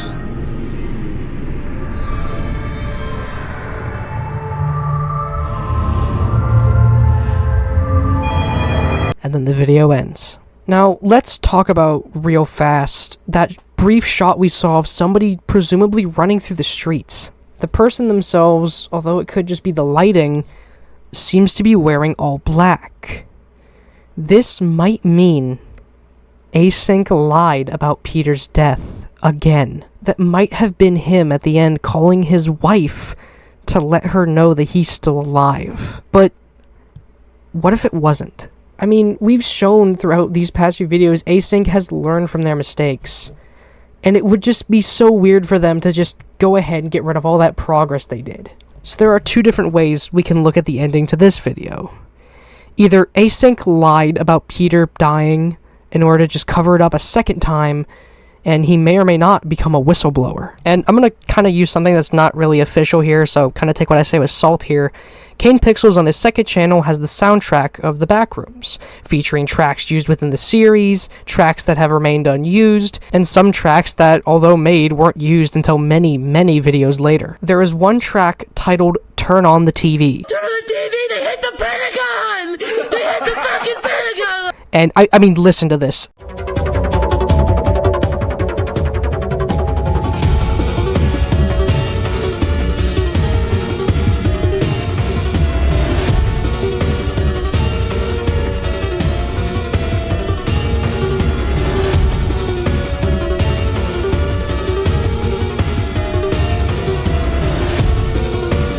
When I hear this track, I picture G-men with hand pistols in their sides, hunting down Peter, trying to make sure that KV-31 doesn't at all get whistleblown, that this incident remains secret. That's what I picture when I hear this track. But maybe he is dead. Let's just think about that for a second. Maybe that person running was somebody going to inform Mark's family that Mark has been shot. Maybe that's what the phone call is. Somebody trying to tell Mark's family, hey, Mark's been shot. But anyway, that's really all we can draw from this.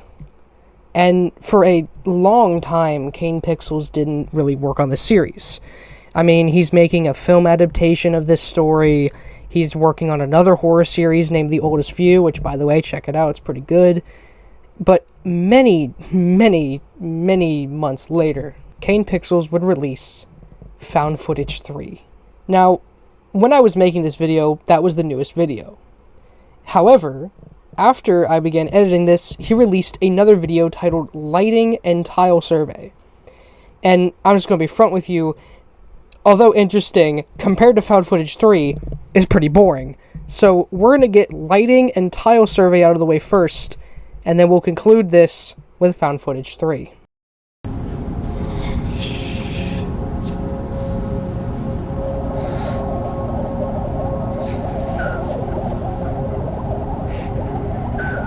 Now, like I mentioned, I'm kind of going backwards here. The newest video was Lighting and Tile Survey, and the one before that was Found Footage 3. But it would feel really anticlimactic to end off this video after talking about these grand sights we see in 3, this big revolution we learn at the end, and then just end the video off with, look at the ceiling tiles, guys! So we're just going to get the boring part out of the way first. Lighting and Tile Survey takes place on November 14th to November 15th of 1989. So pretty much the infancy of the Backrooms being explored by Async. We even see the threshold is completely different, looking more like an airlock. And here, this video is simple. They're just taking down the ceiling tiles and lights, and looking at them.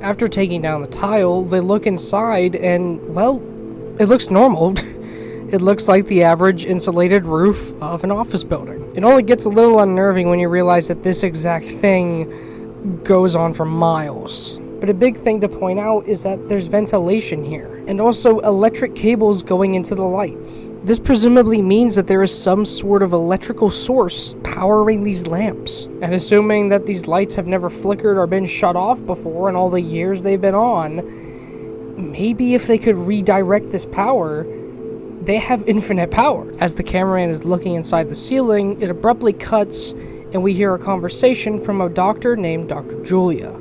We then attempted to cut power to the nearest fluorescent light fixture, a standard troffer. Here she goes into great detail about the lamps and the ceiling tiles, explaining that even after cutting the power source, the lamps seem to remain on. She explains that the ceilings are a bit bigger than the average ceiling tile of an office, but the ceiling tiles are seemingly just made of normal natural materials.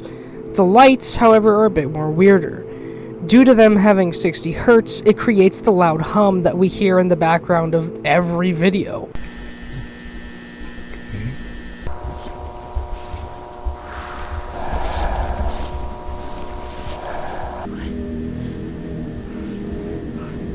Just focus on going down center and around it. But after this, things get strange. On the lights is markings and brandings from real-life manufacturing companies. Universal MSG is responsible for the ballast, and the bulbs were made by a company named Sylvania, and from what quick research I could do, these seem to be actual real companies.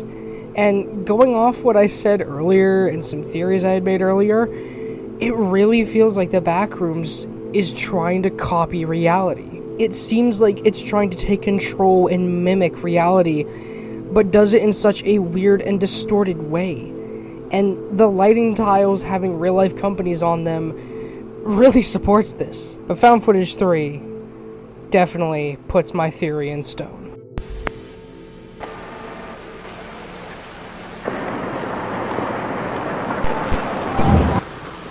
Found Footage 3 begins with just recordings from presumably somebody. We eventually see that this somebody is a man named Ravi. Now this video doesn't have a date, but in the montage of random things he recorded, we hear on the radio a mentioning of an Oklahoma City bombing, which was an event that occurred in 1995. So, much like the rest of the Found Footage videos, this takes place nowhere near the time period of Async doing stuff. But eventually, it shows him ranting about people that he heard making fun of somebody. Referring to it as the bug-eyed one.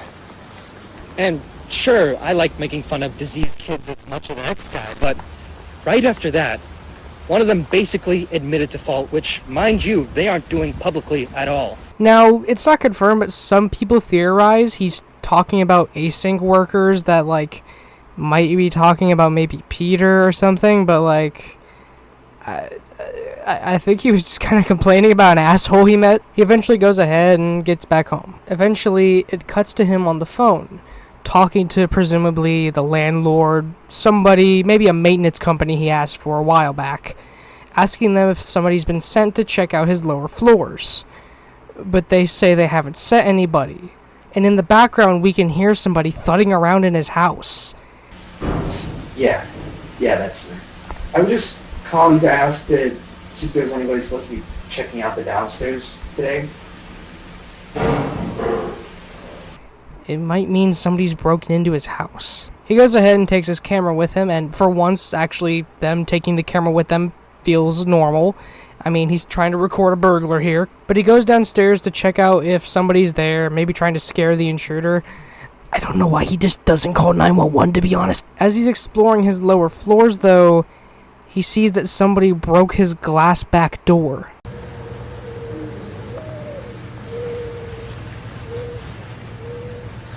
Shit.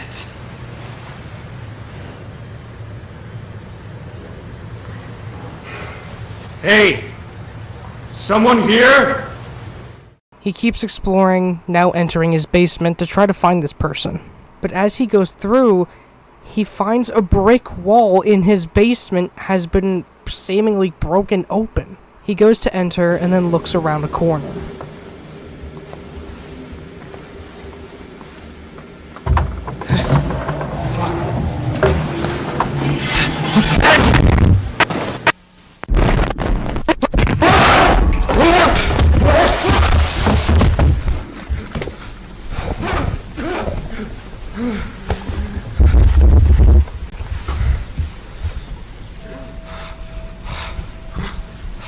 Now, throughout the entirety of Found Footage 3, we see layers of the Backrooms we've never seen before. We see he came out of a fucking cupboard of all things, and around him seems to be an area resembling some sort of office. He attempts to look through the hole that he came from, and it's impossible to climb up. He goes through exploring the hallways, confused and just trying to find a way out. He eventually comes across this odd piece of furniture, which is just...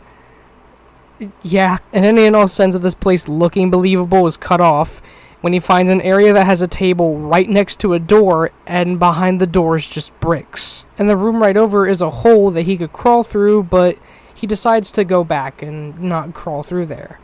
But when going back, the lights are off, and a door he once used to get in is now locked.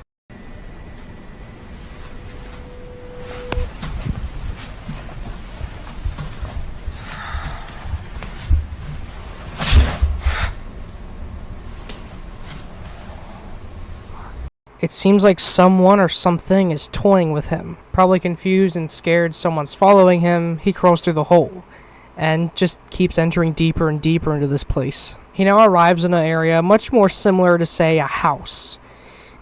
I'm using that term loosely. He finds a room with a bunch of almost looks like school chairs, and some sort of light in the ceiling that looks like a painted sky. Ravi is, by all understandable reasons, confused. This isn't I don't see where this could be above ground. After pushing a bookshelf to get through further, he finds one of those old, like, road carpet things that you would see in, like, a library or at school. And the appearance now suddenly almost looks like a furniture store, which may or may not be an homage to the fact that people finally found out the original Backrooms image was from a furniture store.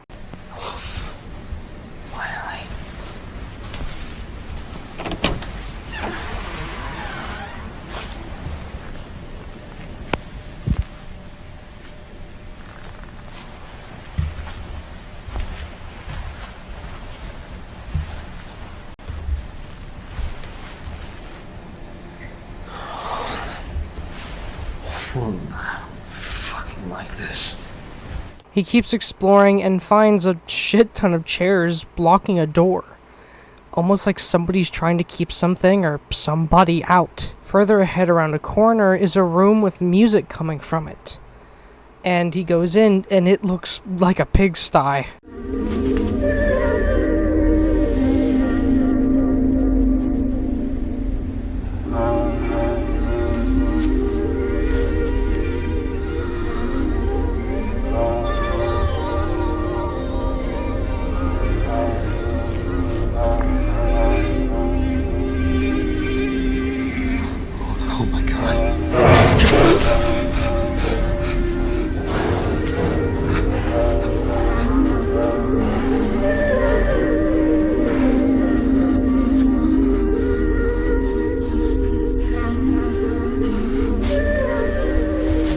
Sorry to pause the horror here.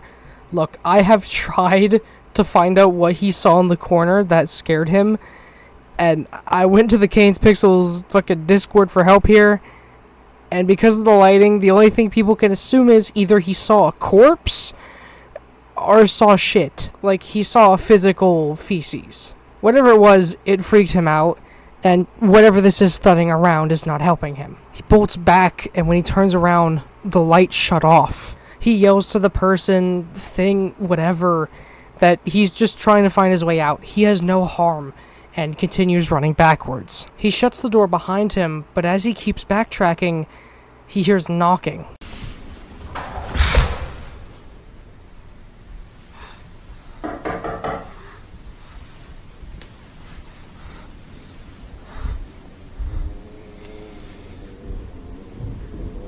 Hello? Hey!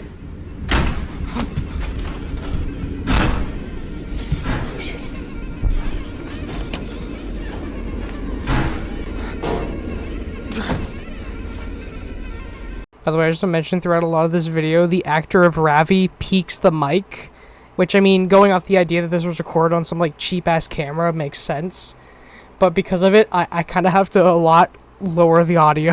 But anyway, back on track. After this thing tries to bust down the door, he runs through what looks like an office area with empty water jugs, which makes me wonder if somebody's been drinking this water and thus living here. And what he sees next, I'll just let it explain itself. What the fuck? What the fuck? So, you know earlier when I said it looked like that town was actually outside? That was unfortunately a lie. As we can see, the stars are just really bright lights, not actually stars. And if you listen in the background, you hear what sounds like a chirp. What the fuck? What the fuck? Well, in Pitfalls, when he was in that town, guess what you could hear in the background?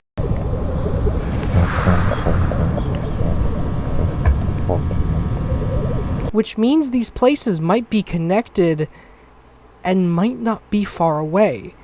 But then again, to go from a town to a city, you know, is probably not that close. And either way, there was a tunnel that we never even saw Marvin go through, so who knows, maybe this thing is thousands of miles away from there. But it's got the chirping, the red lights, and the outdoor-esque feel. Up ahead is what almost resembles a display or something of a house inside this area. When the lights are turned on, the music we heard earlier begins to start playing again.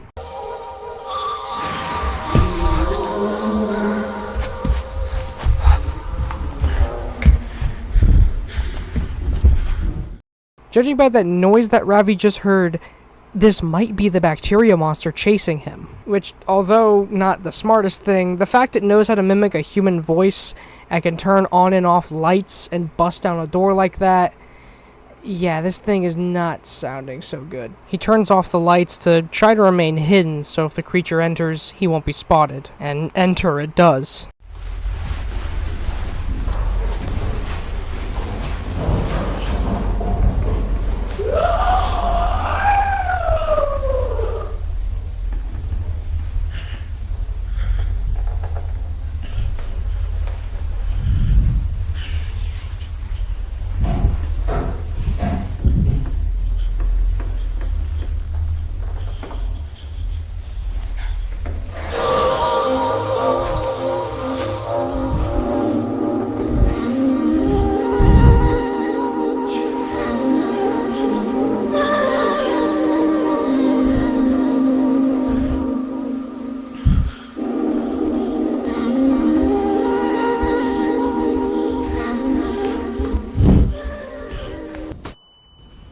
I've gotta say, it seems like the creature has almost adapted since we first saw it. It appears to be more toying with people than outright chasing them. He then eventually enters what resembles an office, then finds a rotted furniture, and then enters what looks like an apartment. And in this apartment area is a stepladder where he can see things, and then a statue, which jump scared me the first time I watched this.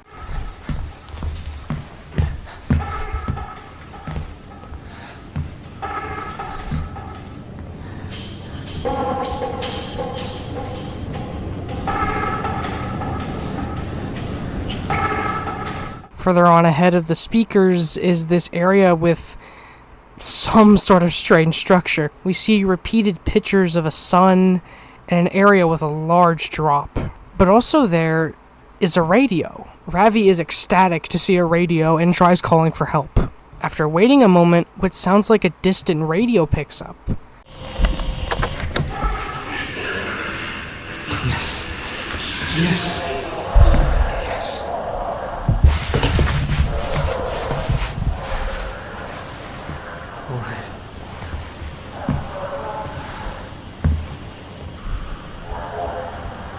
Which could maybe, just maybe, be an async worker. As he leaves the room, the speakers are suddenly quiet. He goes a bit further ahead, and it really does sound like somebody's using a radio. He manages to find a door that loops him back to the house, and where the radio should be coming from, and presumably people, is nobody. The speakers suddenly kick back on, making a horrid noise. And Ravi runs back to see what's going on.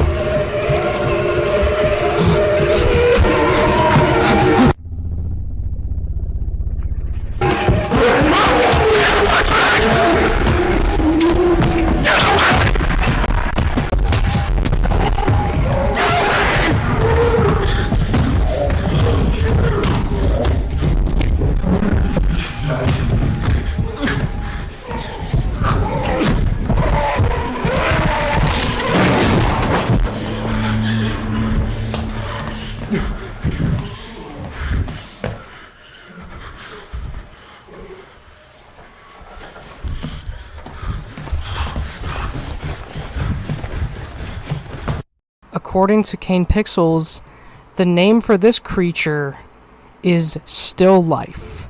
We don't really know what it looks like because we can't really catch that good of a glimpse at it, but we know that it can run, it can crawl at a terrifyingly fast speed, and seemingly likes to toy with its prey. When going frame by frame, it looks like it's wearing a hoodie, maybe?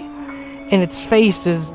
I don't even know if it has one. It screeches like the other monster, and I'd argue its screeches are far more terrifying. But the question kind of sort of pops up in your head here. Are these two things related? How is this mold stick monster possibly related to this thing? I mean, they both look like they have some sort of bacteria on them, and it leads me to wonder this. As far as we have seen in each video, the monster has looked different. Now, Found Footage 2 debunked my theory earlier that the mold creates other mold monsters by infecting people. So I kind of have two theories here. I think it's either a person who's been infected with the mold, giving them the strength of the bacteria monster and the howling and screeching, but they have also the intelligence and also are able to run like a person. Or second, because this video is far ahead in the timeline, what if the mold monster shapeshifted itself to resemble a person? Maybe to lure prey even more. But in that case, why wouldn't it be also mimicking a voice? Unless this monster doesn't have a voice to mimic. But my personal headcanon is that this is the result of when a human is too close to the bacteria. Which actually explains why Async wears the hazmat suits, so none of their staff becomes this. It eventually cuts to a kind of odd sight. We see what looks like a spider stuck inside a wall. And a lot of people theorize that this might be a spider who's half no-clipped into the Backrooms and half in reality. After this, he finds an area that's very dilapidated, and I just remember that area in Found Footage 2, and how it seems like decay is the one weakness here in the Backrooms. And also in the room, I think, is a poster of Liu Shaoqi. Like, everything else in this is kind of eerie and creepy when you see it. And then there's just a picture of a Chinese president. He keeps going, finding more odd and strange sights. He now enters a much more cleaner office-looking area and finds some windows up ahead.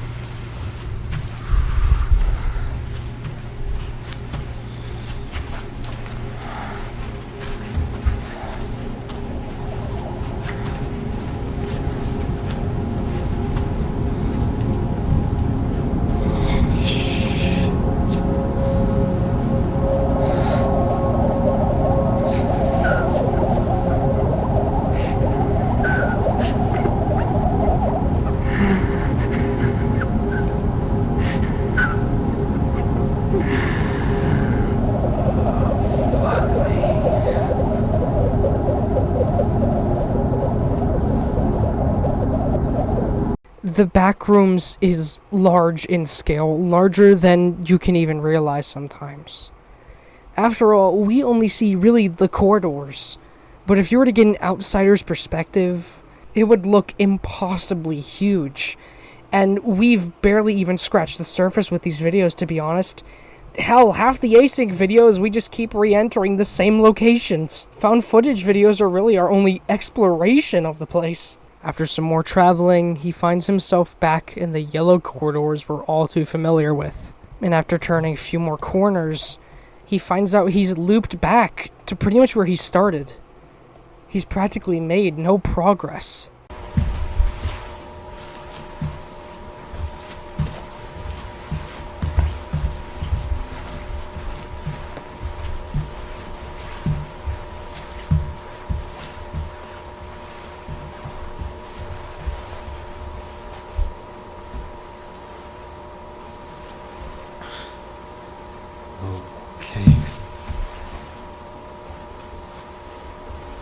He finds himself in another office-like area. And I can't help but notice that this place has a door kind of similar to the bunker's door in the threshold area. And I can't help but wonder if this was maybe the Backrooms in some sort of way trying to mimic async. I could be wrong, and this is simply just them mimicking a warehouse and an office all in one, but nonetheless, it's an interesting little visual. And up ahead is the artist's site. He finds an area with a fake sky, a house seemingly painted just like the fake sky, and blood and clothes lining the outdoors.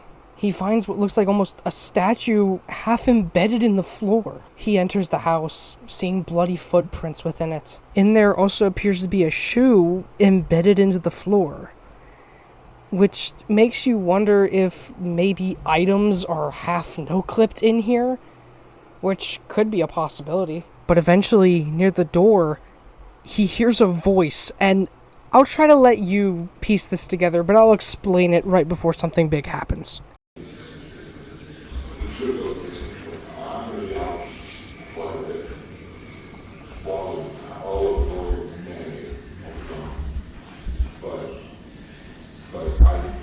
One way or another, just sooner is better than later, for sure, because we're cleaning things up. Our place is empty right now, but we've got a few people looking at it. And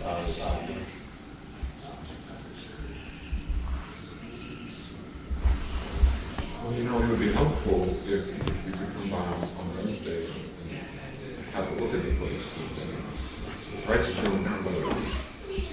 I mean, you gotta get out here sooner or later, because time is not in our hands here. The clock's ticking, right? The price is going Hello? down. Hold on, sorry, I think someone's upstairs. Someone out there? I'm sorry. I don't know where I am. I need help. You're on private property, you need to leave. I'm trying, okay? I don't want to be... This is the guy who keeps coming around here trying to talk to my boys? What? No, my name is Robbie, sir. I'm not trying to cause you any trouble. I'm just lost. My family's trying to sleep. Leave or I'm calling the police. If you really need help, the station's a quarter-mile down the road. Listen, I can't. I've been walking for like 9 fucking hours, man. Where the hell are we? I can't even see you. Actually, do call the cops. That's fine. Just please help me out here. Hello? Where are you? What? Where the hell are you? I just looked outside and I don't see you. I'm not... I'm in like a living room with a fish on the wall. What is this? What is this? Is this some kind of game you're doing? Are you having a laugh over this? I'm not! It's just, it sounds like you're on the other side of this wall, but this door goes nowhere.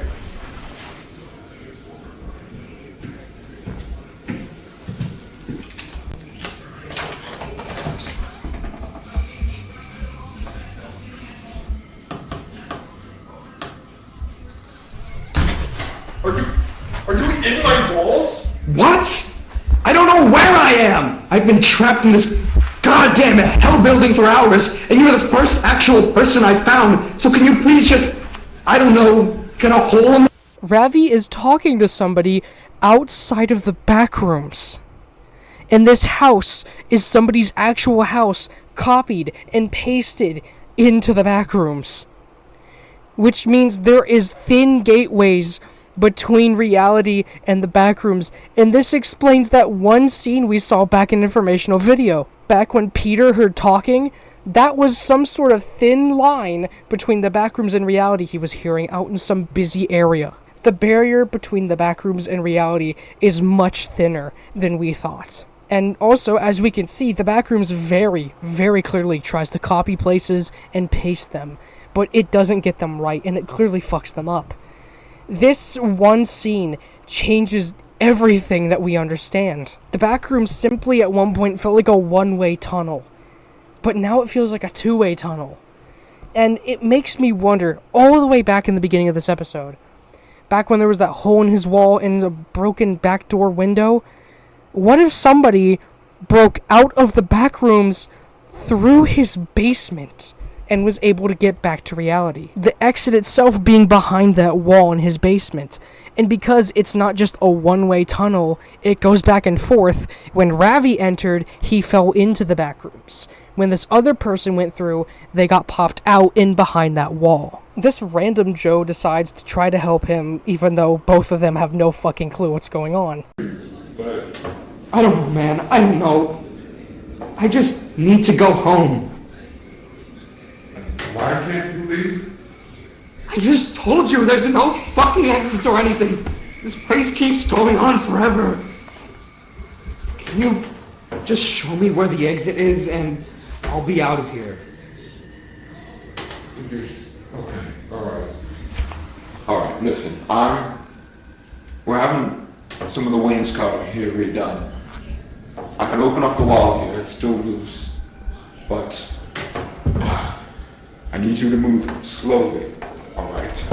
Thank you! Come out with your hands first. I want to see your face, and we'll take things from there. Thank you. I think it's... What the fuck? What? Oh my god. Oh my god, what the fuck?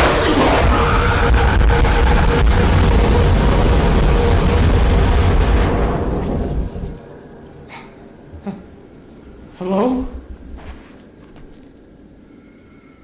Hey, what happened? Hello?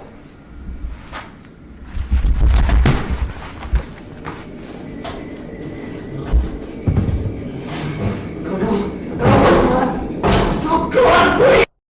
Ravi has caused someone to fall into the back rooms. And what makes this more sad is, judging by that image, this said guy was a dad. Ravi eventually lays down, seemingly in that outdoors section, but we can hear the music that we've heard throughout the rest of this video playing. We see Ravi presumably reminiscing about the past, possibly about to die of starvation, dehydration, or dying from a lack of sleep, maybe. He sits there and talks about wanting to get his job, hanging out with his friends in the park. I just want to go home. I just want to go home.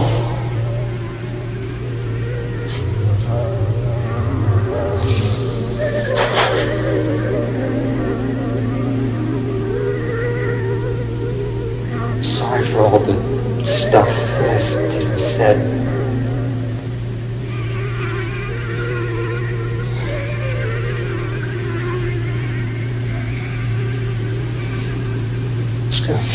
And as of recording, that is where the Backrooms series has concluded. Well, reverse the video order, but... And this series, to me, is just so fucking good. But obviously, I should try to explain why I think it's good.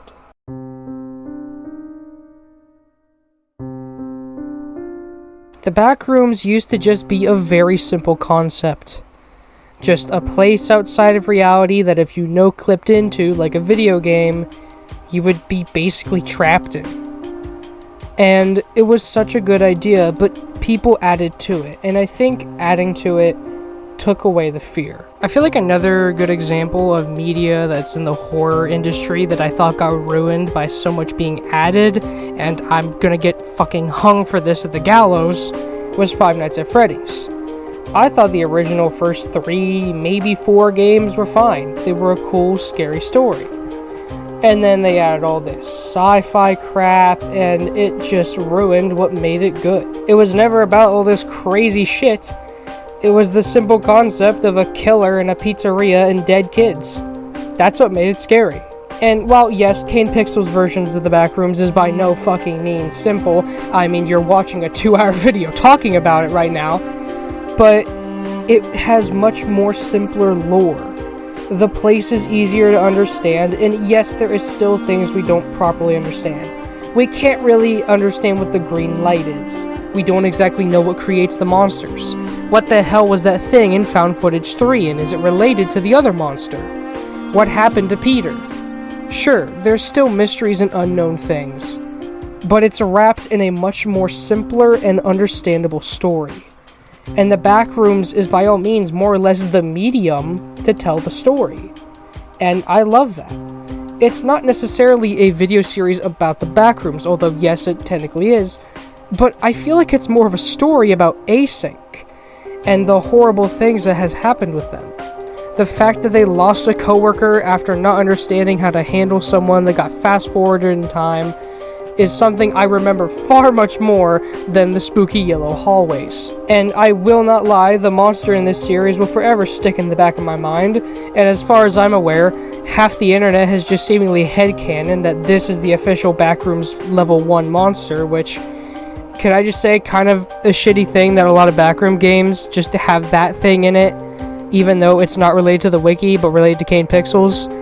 And as far as I'm aware, most of them don't even credit Kane Pixels. But the monster design is simple and abstract enough that you don't know what you're looking at. But you also do, and that to me is the best kind of monster design in any sort of found footage medium. Is you can look at it, but still not understand what it is. I know another horror series that does this fairly well is Mandela Catalog. Half the monsters are covered by black shadows, and most of them you can't even make out a whole human figure.